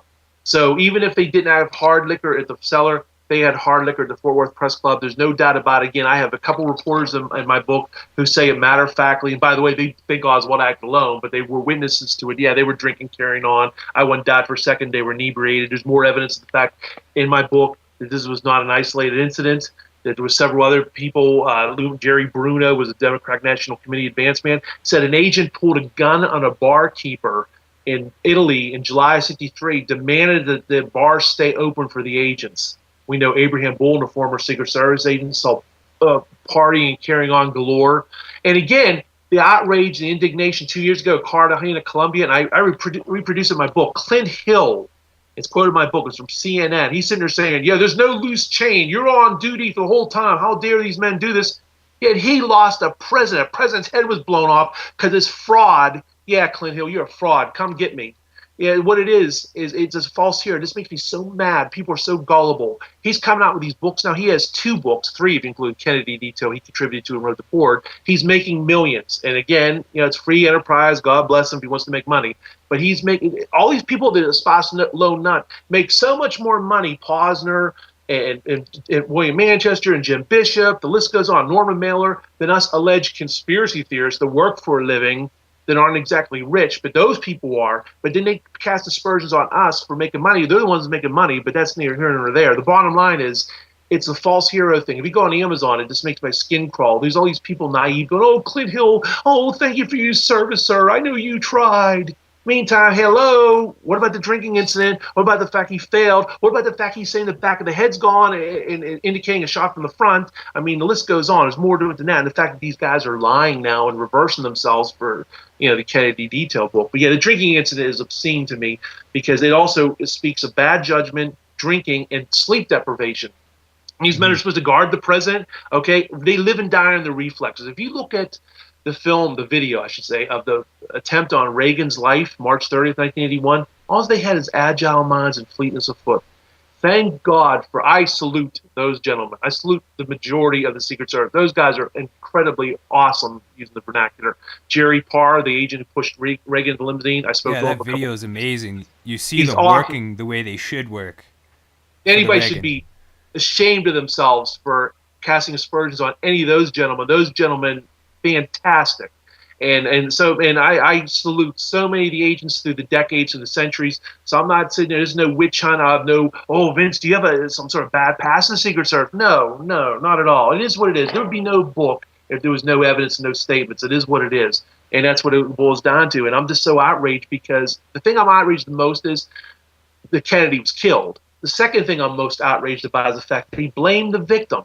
They even tried to blame him for slowing down the car. Bill Greer, the driver of the limousine, was all remorseful after it happened. He's quoted William Manchester interviewed Bill Greer and Jacqueline Kennedy, and there's no doubt about this. He also interviewed Kenny O'Donnell and Dave Powers. And Bill Greer said, oh my God, I didn't mean to do it. If only I would have seen it in time. If only I would have swerved and everything. And Kenny O'Donnell, Dave Powers were also witnesses to his grief and remorse. In fact, Dave Powers said on CBS, again, this is all in the book, said that, there's no doubt that Bill Greer, paraphrasing, it bears the brunt of the blame of what happened because if he would have hit the gas, Kennedy lives. Yeah. However, we get to the morgue that night, Mark, just a few hours later, he's changing his tune. And he's saying that, he didn't see Kennedy anymore. He no longer seen Kennedy, when the shooting began. Now he's saying there's several times we were instructed by the president to slow down, leaving the inference that, Kennedy told him to slow down. That's why they slowed down. Okay, Roy Kellerman's telling the FBI the advanced security arrangements in Dallas were the most stringent and thorough ever invoked for the president on a trip. It's obscene. If anything, it was the worst. And how dare him say something so outrageously terrible? Yeah, and wasn't it Greer as well at the hospital that forced the doctor to allow them to leave with Kennedy's body so they could switch it in the plane? Well, yeah, it's Roy Kellerman and Bill Greer and a gaggle of their comrade. Definitely, Roy Kellerman bears a little bit more of the brunt there, but Bill Greer does bear responsibility for withholding the president's clothing and some of his effects, which were very critical part of the mosaic of the medical evidence, because they would have showed, my God, JFK was hit in the back, not in the back of the neck. He was hit way down here. And look at the shirt and the jacket match, but they didn't get to see it because Greer withheld that. Why is here's another thing too. Bill Greer is the only agent who stuck to JFK's body like glue from the time of the shooting to and including Bethesda. No other agent. Roy Kellerman comes close, but it's Bill Greer. And the chicanery that may indeed have happened on Air Force One up to including Bethesda, I definitely believe in that based on things that David Lifton, Doug Horn, even to a lesser extent Harry Livingstone and I have uncovered. But there's no doubt. Bill Greer is the thing about my book. This is why you can't throw the baby out of the bathwater. There's no truth whatsoever Bill Greer shot the president, but he's one of my suspects. You might say, why? Well, because when the shooting began, he looks back at Kennedy. He doesn't speed up. He slows down. Yeah. Roy Kellerman turns to him and says, we've been hit. Get out of line. He disobeys a direct order and turns back around, staring at Kennedy for a second time, only after the fatal shot makes this horrible mark as he turned back around. He denied all this to the Warren Commission. When I spoke to his son, because Bill Greer passed away in 1985, I spoke to his son in 1991. It's his only living flesh because his wife passed away. He never had any other sons or daughters but Richard. And I'm a total stranger on the phone. And starts out my chapter on Greer in the book, chapter 8. I said, what did your father think of Kennedy? He said nothing to me. And we'd go on to some other innocuous questions. He's all happy to answer them. I go back to him and said, sir, what did your father think of President Kennedy? He said, well, we're Methodists and JFK was Catholic. And I discovered, and then I got into that more after I got to the shock of that, another shocking moment on the phone. I realized later on in research that Bill Greer was born and raised in County Tyrone, Ireland, and only come to this country at the age of 19. As we know, for generations, the Protestants and the Catholics have been warring factions. And then we know that Greer was a chauffeur for Henry Cabot Lodge, Kennedy's two-time bitter political rival, later his ambassador to Saigon. He was much aware of Joe Kennedy Sr.'s alleged bootlegging and all the Kennedy dark secrets. So rather than tell a stranger on the phone, he loved Kennedy and Kennedy loved him, to say something like that, to say nothing at first, it'd be like if, Mark, you asked me a question, I just went silent on you and say, hey, Vince, what's your problem? And you came back to it and I give you a cryptic comment like that. Yeah. That looms large about what did not have happened in Dallas. Even people like Gerald Posner and Vince Bugliosi say Greer bears a heavy responsibility for the president's death. They just believe Oswald acted alone. But Roy Kellerman, in a footnote buried in Death of a President, again, I called attention to this. No one else ever picked up on this. Roy Kellerman says, yeah, Greer then looked back in the car. Maybe he didn't believe me. Jackie Kennedy told several people that the driver might as well have been Maud Shaw, who was the Kennedy children's British fat nanny, and so on. So the list goes on. So that's totally. You're absolutely right about that. In the Zapruder film, you can clearly see Greer driving, and he slows the car. He turns around at first, slows the car down, like to ensure like he's in a slow zone so that the bullets can hit him. And then he looks back again. And that second look is what did it for me. It was almost like he was looking back to confirm that he was dead. And as soon as Kennedy was killed, okay, let's get out of here. He's dead. Job's done. Let's go. That's exactly what it looks like on the Zapruder film. I go into the book. It's a big chapter, chapter 8, all about Greer, nothing but Greer. And not only his connection to the magic bullet, the clothing, the archive, all his statements about the medical evidence are very telling and compelling, but also the fact that he lied about seeing Kennedy. He lies about getting on the radio microphone. Then he later on says, I was never on the radio microphone. At first, he has all this remorse, which washes away in a couple hours, because then he tells the FBI, there's been times I've been told by the president to slow down. Again, planting the seed early on. The Kennedy's body's not even cold yet. Blaming the victim, and that's what came about. Again, very naive country. The Warren Report comes out, and hey, looks like Kennedy had it coming here. So I'm reading the Warren Report, and it's saying that the president didn't want them on the back of the car. Okay, well, we don't have to look at the Secret Service anymore. We'll look at Oswald or the FBI and the CIA. Well, it turned out to be a big fat lie. Yeah. So again, that's what it comes down to. So, yeah, absolutely. And one thing I wanted to ask you as well here is about the medical evidence, because you do have a new book coming out about the medical evidence, and in my opinion, that's definitely one of the key points people need to focus on. Not only the eyewitness reports, the smell of the gunpowder, the impossible velocity of the bullets, and the CIA's involvement with Oswald, you name it, the list goes on with this. But the medical evidence is like the holy grail almost when it comes to this, because that's forensic evidence that would normally get used in a court of law, stick, and then we'd have case solved, but not with JFK's assassination. Could you explain some of the most key points, I guess you could say, in your research that you've uncovered about the medical evidence? Oh, sure. I could tell you a huge one right at the top of my head here is, no pun intended, actually.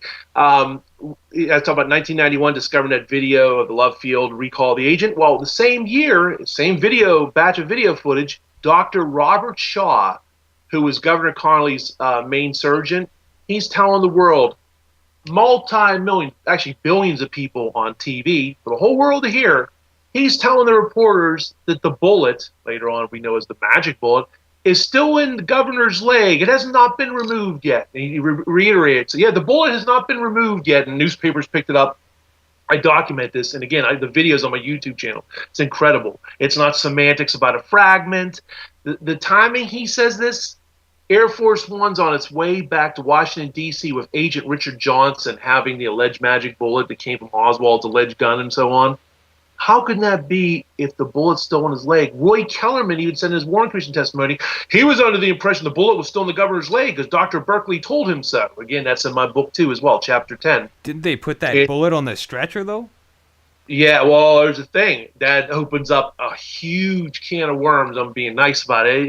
It's devastating for the official story. Everybody's going on ballistics about the condition of the bullet. It couldn't have done this. It couldn't have zigged. It couldn't have zagged. Forget all that for a second, boys and girls. If that bullet is still in the governor's leg, why would the chief medical surgeon, why would he tell a lie? Why would he make a horrible mistake? He didn't make a mistake. It's documented by several other people. It's a video. A picture can't lie. Well, a video can't lie. This video is him saying it. He reiterates it. So there is no doubt. That's so devastating because you can't have the magic bullet going back to Washington, D.C., and then you have the same bullet still in his leg. It doesn't wash. And that obviously lends credence to the fact that I definitely believe there was definitely Secret Service chicanery with the medical evidence, with the president's clothing and artifacts, and with the body itself. Now, beyond that, about the Dr. Shaw and the bullet, I catalog it in the book. Many people, they have a tendency to quote a few doctors and they stop. And they just say, yeah, the Parkland doctors said the back of the head was gone. And it's compelling, but the point kind of gets not driven in because it's so alarming when you see 30 statements by Dr. Ken Clark from 1963 to the president saying the back of the head's gone, and on and on. And when you see the totality of what all these Parkland and Bethesda people said, it's not only a landslide of truth, it's so documented. The second book is like a legal brief because I've got the documents, I've got the books, I've got the films, I've got the photos, I've got the videos that document all this, where you have 15, 20, 30, 40 or more statements from every single Parkland doctor and nurse and every Bethesda technician saying this. So it's overwhelming. It's devastating to the official story because, again, entrance holes make small holes, exit wounds make large wounds. If the majority of the medical people from Parkland Bethesda are saying the back of the head of Kennedy's going off, and you see it in the Zapruder film, and the majority of witnesses said the shots came from the front, the smell of gunpowder, the sight of the smoke, it's a landslide. At the very least, one shot came from the front, probably the fatal shot, and there was a conspiracy because more than two people involved, and you go from there. Mm-hmm. That's the big thing. We also uncovered some people that never spoke before on the record. Again, one of them was William Zedlitz. It turns out the Warren Commission made an error. He was only mentioned one time in the Warren Commission volumes. I think it's Dr. Martin White who mentions him and says, yeah, there was a Dr. Zedlitz. He put an extra E in there, or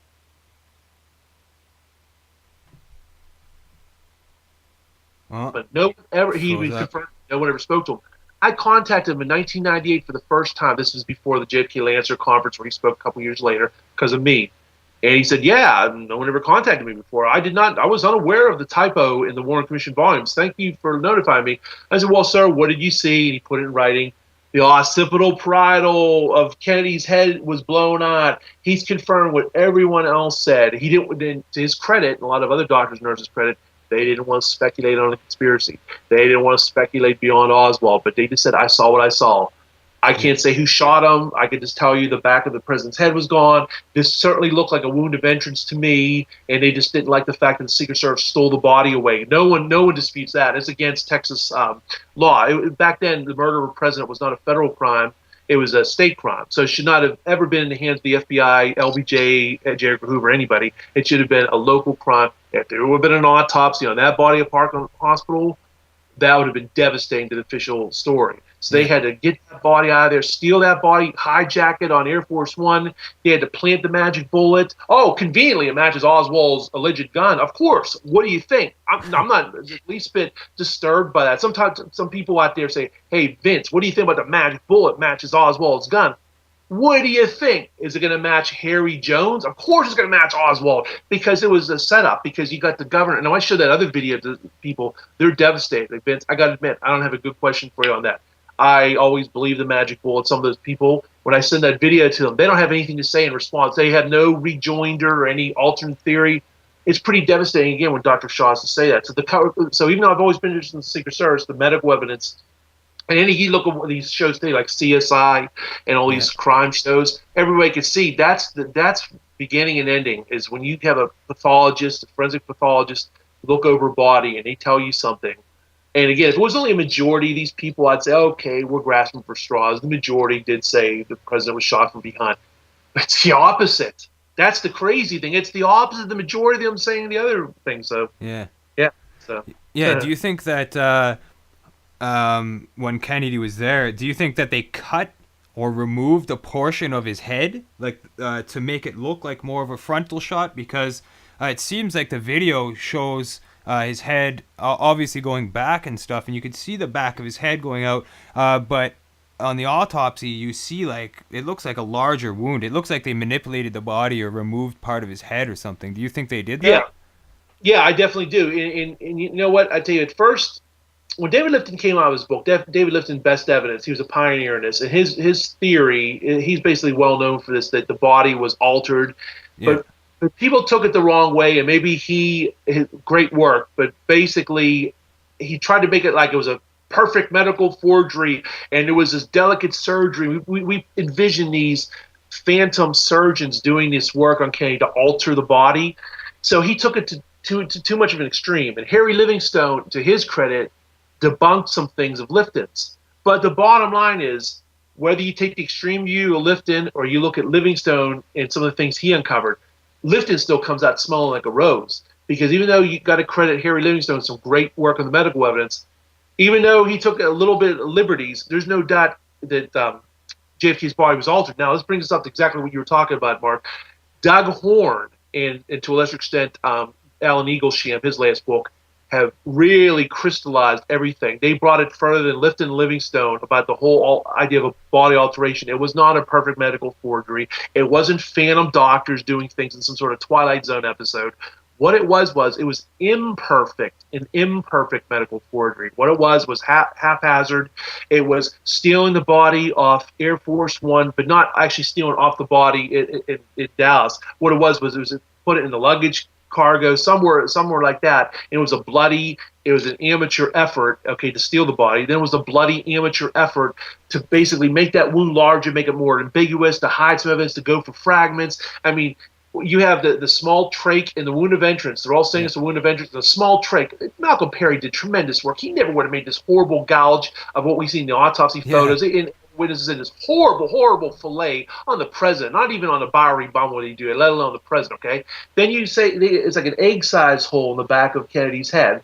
Now it's still occipital. Even James Humes, the official autopsy report, and the other two signed off on it, said the occipital, the back of the head was gone, but they say it was more encompassing parietal and temporal. So it's huge. It's ambiguous. And why was it ambiguous? It was made ambiguous on purpose, but it was also the net effect of them digging for fragments, digging for things, taking things out. So it achieved two things in a very amateur, slipshod, haphazard way. They were looking for fragments, and they were looking to make it so when the official autopsy began, oh, okay, well, boy, we're going to say he was shot from behind, and this evidence is going to be so ambiguous. No one's going to see these photos for years anyway, and it's going to be under lock and key, and so you got to take our word for it. We got these medical illustrations that are not accurate. If you look at the H.A. Ryberg said that they were just based on verbal descriptions, and everybody on both sides of the argument saying, oh, they were not genuine at all, but it confused everybody because it's showing, wait a minute, it looks like the wounds did come from the back, but they didn't.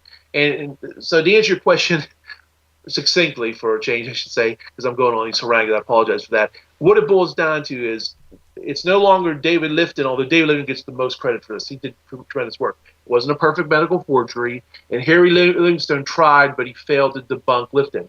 Where Doug Horn has done dramatic work. I recommend everybody to get the 5-volume series Inside the ARB on this, and Alan Eaglesham's last book too. And they crystallized it. What they say it was Dr. Humes. You want an actual person did it? It was Dr. Humes. I think it was no doubt in my mind it was Dr. Humes.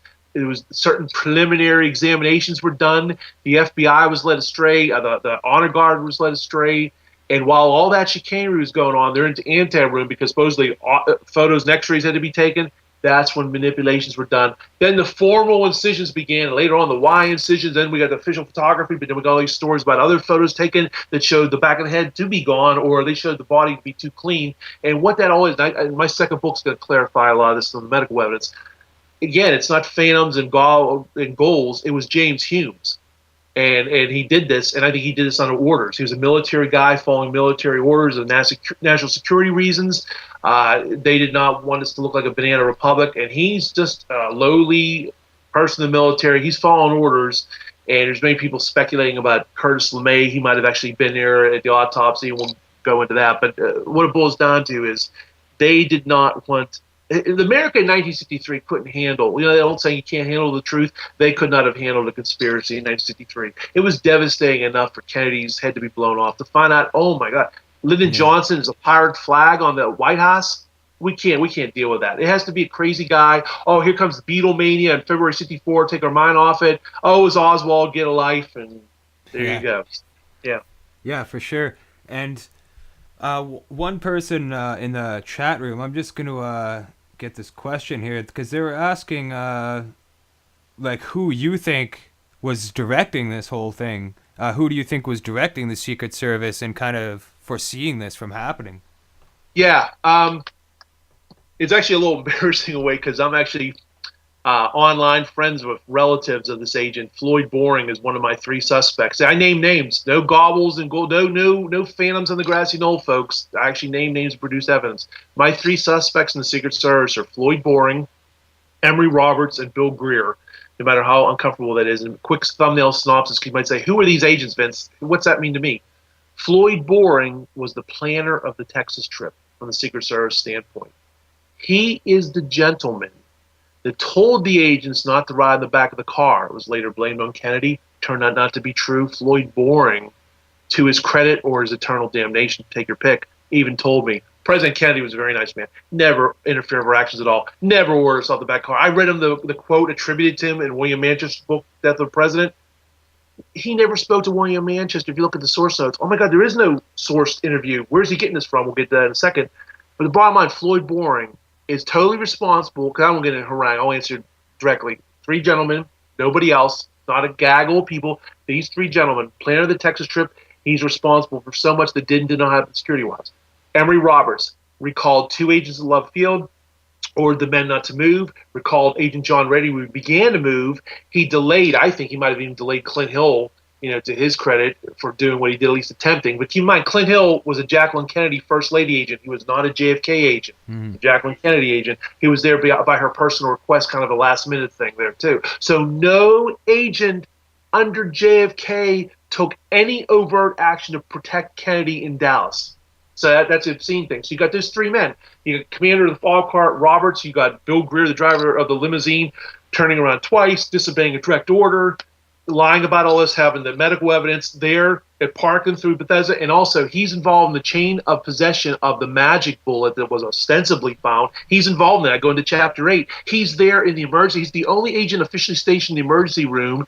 He's there by Richard Johnson, who's the agent who, by the way, I spoke to. The gentleman passed away in 2010. And you would think that would be pretty common knowledge to say, oh, yeah, the magic bullet, yeah, I found it. What about it? Or he wouldn't say magic bullet. He'd say something else. But he was very ambiguous with me. He wouldn't confirm or deny he had the magic bullet. And, some people have said, Vince, that seems kind of interesting, but it is what it is. But the answer, it's all it takes. This takes a couple bad apples. All the other agents are following orders. You got to keep in mind, when you got the number 2 agent of the White House detail, Floyd Boring, he's second only to Gerald Bain, who, by the way, took his first full vacation in 3 years under Kennedy during that Texas trip. No doubt about it. Sam Kinney told me that, and more importantly, Gerald Blaine of the Kennedy detail and Clint Hill in his book even confirm it, even though I discovered several years before. Gerald Bain, the number 1 agent, takes his first vacation, timed with the Texas trip. How convenient. Floyd Boring, even though he's in charge of the Texas trip, he's ostensibly washing windows back in Maryland, his home Maryland. Roy Kellerman make his first major trip on his own. Again, make an analogy for people. Hey, we're going to have the Super Bowl. We're not having your starting quarterback. We're not going to have your second stringer. We're going to have that third stringer on the bench get out there and see what he can do. And Roy Kellerman was totally inept, and many people think he had something to do with the body being spirited out of Air Force One and so on and so forth. But even Roy Kellerman, even though he did say ludicrously that Kennedy supposedly said something, my God, I'm hit, or take me to a hospital, which Kennedy could never done after being shot in the throat. He also says in his that JFK appears to have been reaching to the back of his jacket. That's not seen in the film. Well, Roy Kellerman also did say there's got to be more than 3 shots, gentlemen, to the Warren Commission. He said, the House Select Committee as well. He drew a drawing. The back of it, Kennedy's head was gone. Like Greer, he didn't believe the single bullet theory. He said it was a shoulder wound. It didn't exit. Pierre Fink even confirmed the wound did not exit. So it's an ambiguity. Nothing's black and white. These guys say things that are exculpatory. They see things that are damning. They see things that go against or go towards official history and against official history. That's why you guys sift it all out. Nothing's black and white. Good guys and bad guys. Sometimes it's a little bit of a mixture. Then you got the remorse. That's why I call the book Survivor's Guilt. Because after the fact, they probably felt bad. Some of these guys were following order. They realized, oh, my God, what we did, we let Kennedy a sitting duck, but we can't. If people were wondering, okay, Vince, why would these do this? Why would these 3 guys do this? I'm having a hard time wrapping my head around this because I get this at lectures. Sometimes most people, whatever it is, maybe it's preaching the choir, I don't know, but most people seem to be pretty receptive. But I commend anybody who's a doubter and they can stand up and say, Vince, you named your suspect, and I give you credit for that, but why would they do this? Come on. And I say to them, why would they do that? Because there was a faction in America, maybe even the world, that viewed Kennedy as a communist enemy.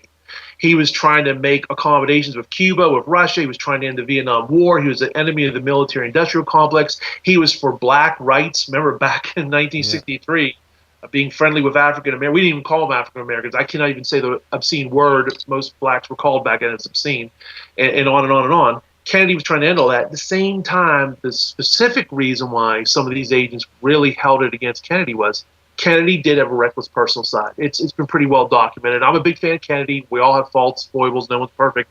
Kennedy's foible was, I think, was brought on by his steroids for his Addison's disease and whatnot. Maybe it's because he was a very good-looking guy and power is the ultimate aphrodisiac.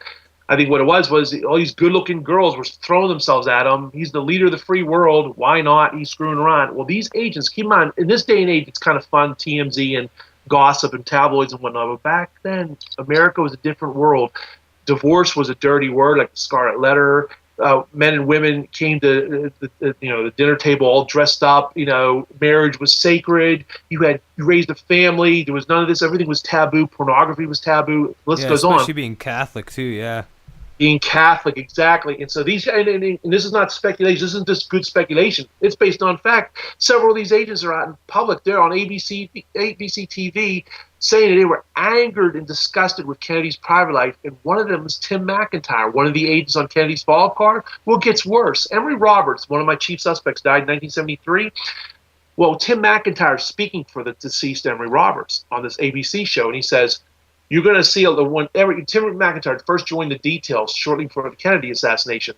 And Emory Roberts pulls Tim McIntyre aside and says, you're going to see a lot of stuff with the president. Keep it to yourself. Don't even tell your wife. And then Tim McIntyre said that Emory seemed very concerned about it. He talked about it a lot. And then in the same breath, he says that we were disgusted. We felt like procurers of prostitutes that went against our oath. And Tim McIntyre saying, well, what do they think about us? And he said a scandal would have come out in the second term, no doubt, if Kennedy would have lived. These are horrible and very compelling statements to make. These guys would protect Kennedy. They're disgusted with his private life. They're only a few feet away. Hey, all you got to do is sit back a couple seconds. Fatal shot made your mark. Okay, now Lyndon Johnson's in office, and I definitely think Lyndon Johnson, J. Edgar Hoover, at the very least, had foreknowledge. Yeah. Emory Roberts, he rose into the Secret Service. He became not only inspector, he did something, Mark. Emory Roberts did something no other Secret Service agent has done from 1865 to 2014. You know what that is? An apolitical appointment. He became appointment secretary to Lyndon Johnson. This has never happened before since I've talked to other agents. It's unprecedented. He not only rose to become an inspector in the Secret Service, while still a member of the Secret Service, he replaced Dave Powers and becomes appointment secretary. He's glad handing Japanese prime ministers. LBJ himself said, I got this from the LBJ library, it's in the book, Emory Roberts, he greets me every morning, he says goodbye to me every night. The exact same thing he said about Bobby Baker. Bobby Baker went to jail for LBJ. Mm-hmm. So he thought that same sentiment about, and it's contemporary newspaper accounts. The press was wondering, why was this Secret Service agent handling press questions and taking appointments? What's he doing that for? That's verboten. That's forbidden. And yet he was doing it. You talk about who benefited. Yeah, that's the thing, right? Key bono. And that's one thing with anything like this. You will notice that the people that are involved essentially are the ones who get rewarded, get promotions, get paycheck increases, all sorts of things. And not only with the JFK assassination, but you've got this happening all over the place. I mean, just look at the Watergate scandal with Frank Sturgis and Howard Hunt. They served very little prison time when they got arrested, and then they're out scot-free. And that's the way the CIA works. Any insiders like that, they're going to protect each other's butts in the legal system with the courts, all that stuff.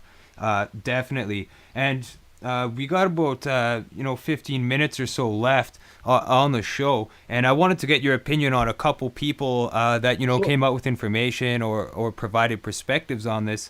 And the first would be, I guess, one thing I wanted to point out, I guess, also is there's a couple factions involved with the JFK assassination. There's not only the ones who are involved with the shooting and the whole physical operation side of things, but there's also the ones who were involved afterwards with the cover-up, who were involved with covering it all up, getting rid of the paper trail, et cetera, et cetera.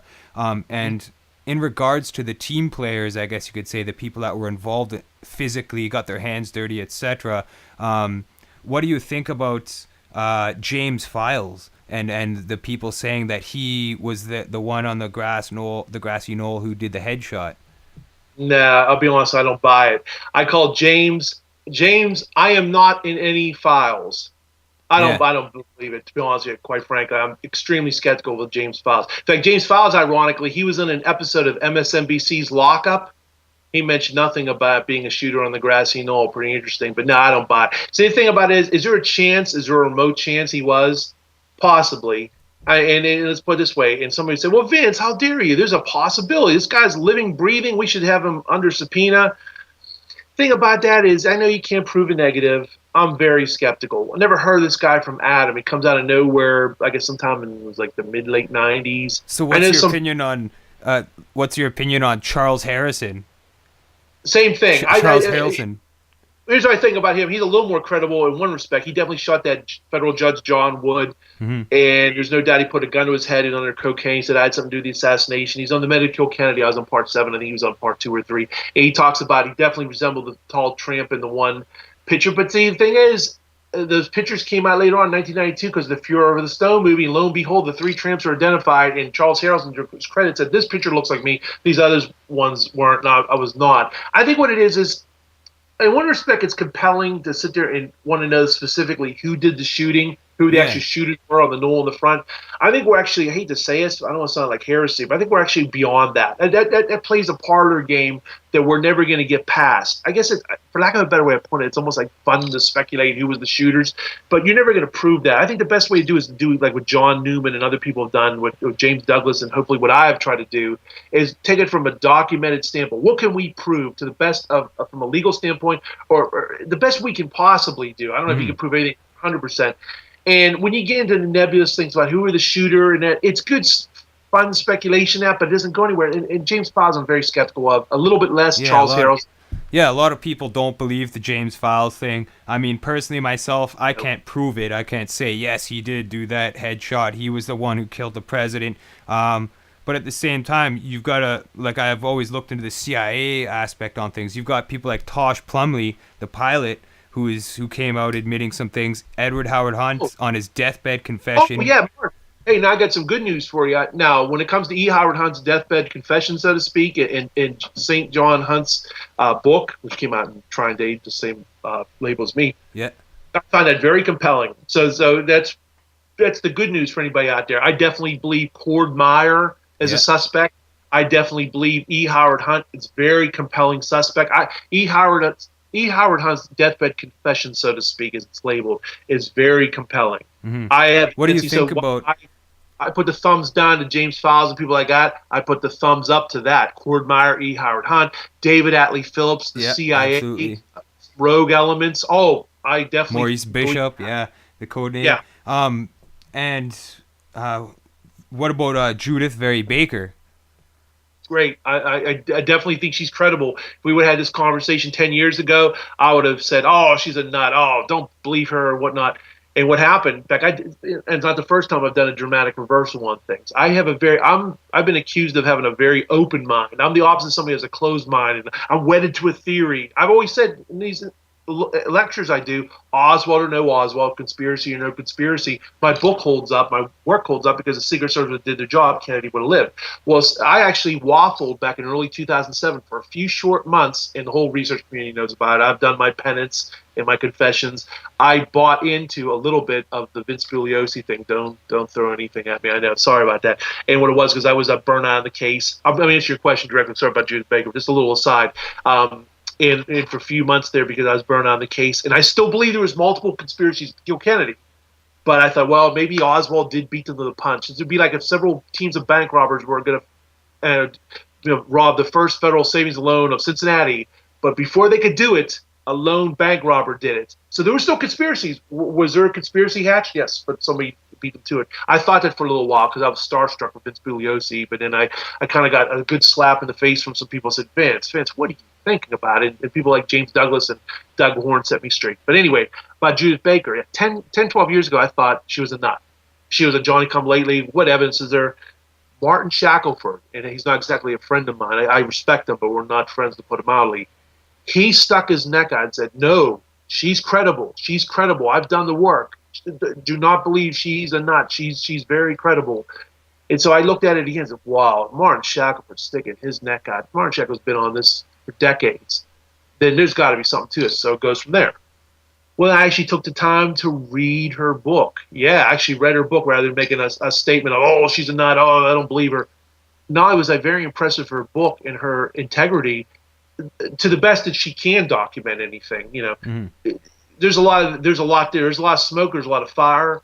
So I definitely believe that she's definitely a missing cog in the wheel of the New Orleans ferry banister. Yeah. And I let's put it this way: she is the best Academy Award winning actress fake if she is, and I don't believe she is. My heart's telling me that she's legit, and I definitely think she is. But if we would have had this conversation 10, 12 years ago, I would have said something different. So Yeah, a lot I of have no. people seem to say that, and even Judith herself says that. I interviewed her on the show here, and it was an amazing interview. I think really in depth, and she even said that 10 years ago nobody believed me, but then when some of the things I was saying started to be verified with documents, paperwork, other witnesses, etc., then Yep. people start taking you more seriously, and the place that's publishing your books and Judith's book and Dr. Mary's Monkey, those are some top books, I think. Trine Day is doing an amazing job in publishing this material and getting this information out to the public. And I definitely have to give a shout out to your publisher for doing that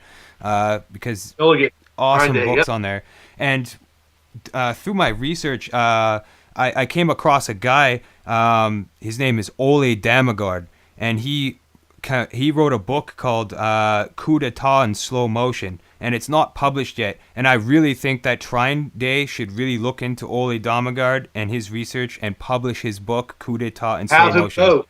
Have him submit the manuscript. Have him check it out. I would say he Yeah, definitely has. definitely. He's done an awesome amount of research. And for anybody listening who's not aware of his work, check out the interview I did with him, Ole Damagard, Coup d'etat in Slow Motion. And he did some research on an operation called Operation 40. And Operation 40, there's a Call of Duty in the game Black Ops. The first mission of the game is called Operation 40. But Operation 40 essentially was an assassination group that went around killing a bunch of world leaders, doing coups d'etats, overthrowing governments through the CIA.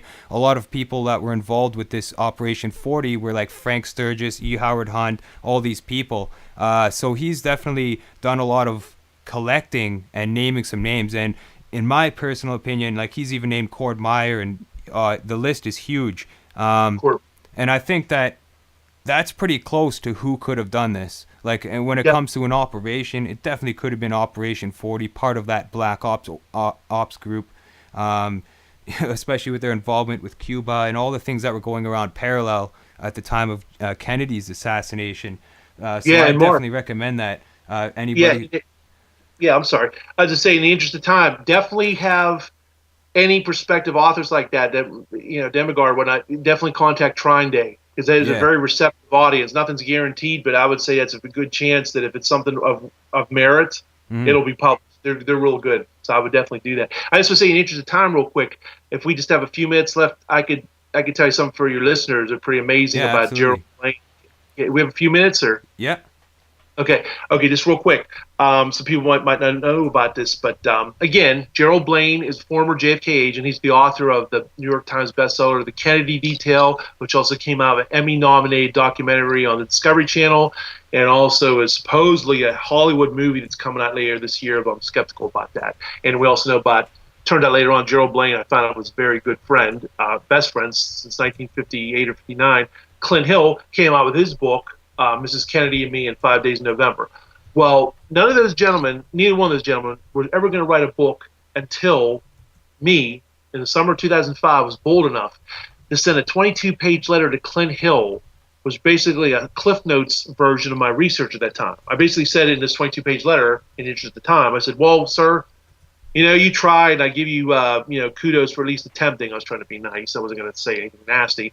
But I said, you know what? You were hamstrung. If Emory Roberts and Floyd Boring didn't tell you guys not to ride in the back of a car, if you didn't have this, that, and the other happen, and he was livid. He was just outraged.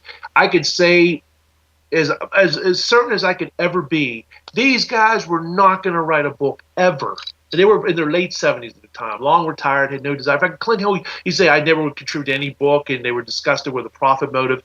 Well, what happened? It was like the 9/11 of their thoughts and feelings, so to speak. It really created a major reaction when 22 pages later, because what happened was, evidently must have faxed it or shared it verbally with Gerald Blaine. I called Gerald Blaine a couple days later, who was formerly friendly with me the year before I spoke to him, and he starts quoting from my private letter to Clint Hill, saying, "Don't be too hard on Emory Roberts," and stuff. I'm like, what is this about? And then lo and behold, I didn't know about Gerald Blaine. He wasn't writing a book when I spoke to him. He comes out with this book, The Kennedy Detail, and what that means is they're now blaming Kennedy again after they were telling me in private interviews, and I got on tape and in writing, oh, Kennedy had nothing to do with it. We never wore us out the car. And they realized what my letter, my blogs were saying something else. It looks bad. They didn't know I had a book coming out either.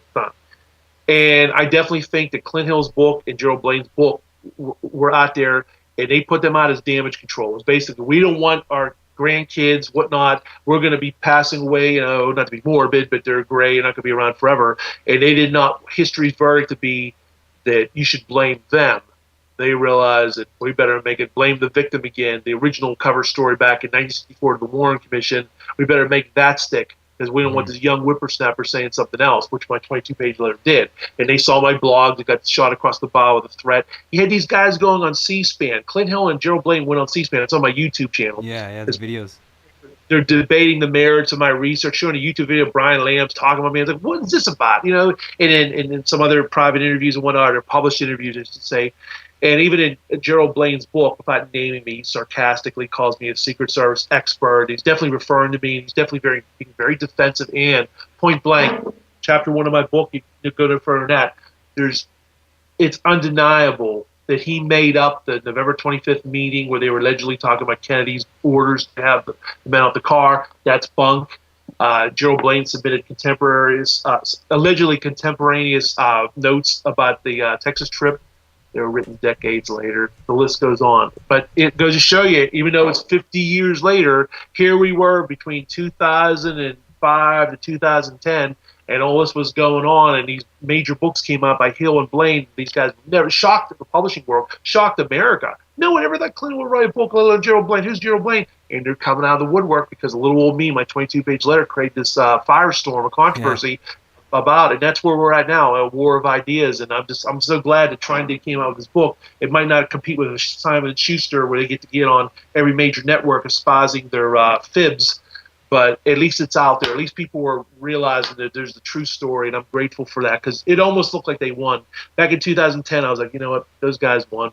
Other than in the research community, the average Joe's going to believe them. Hey, Clint Hill's saying it must be true.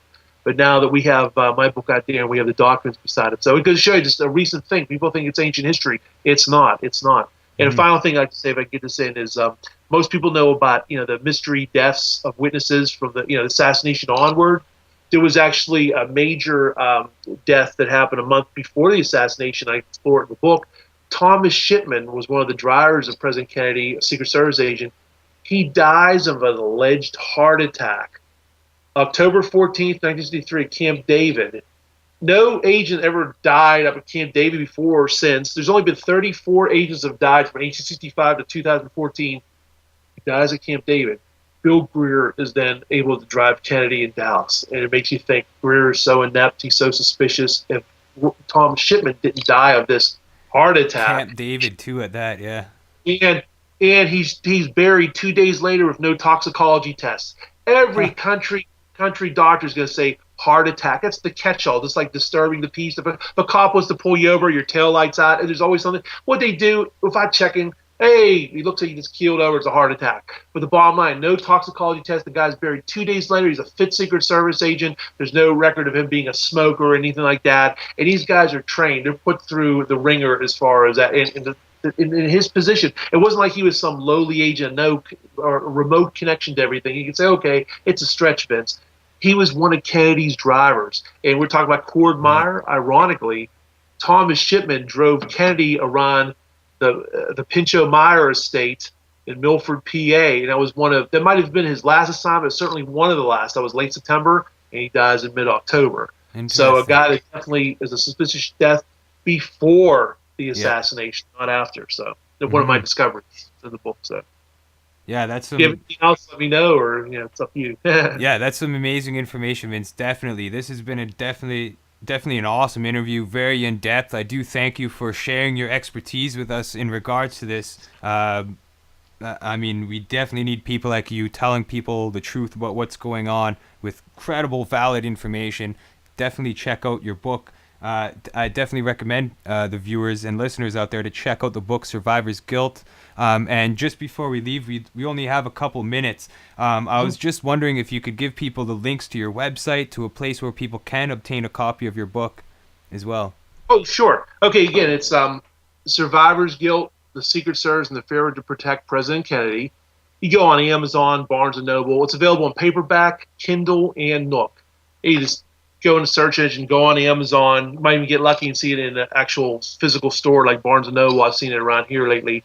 And if you just want to get in Kindle, that's fine. It's available in those formats too, so it's online. You go to Vince Palamara. You can just put my name, Vince Palamara. It's always Palamara. Vince Palamara. Google it. My blogs come on. I got multiple blogs. I got a YouTube channel. So again, you don't have to take my word for it. You could see the reproduced letters of these men. You can see the videos where they're speaking and they're talking, whatnot, and actually visualizing some of the things they're saying and whatnot. And my book, it reproduces a very lengthy photo section of reproduced newspaper articles, letters, motorcade trips, pictures of trips, and so on.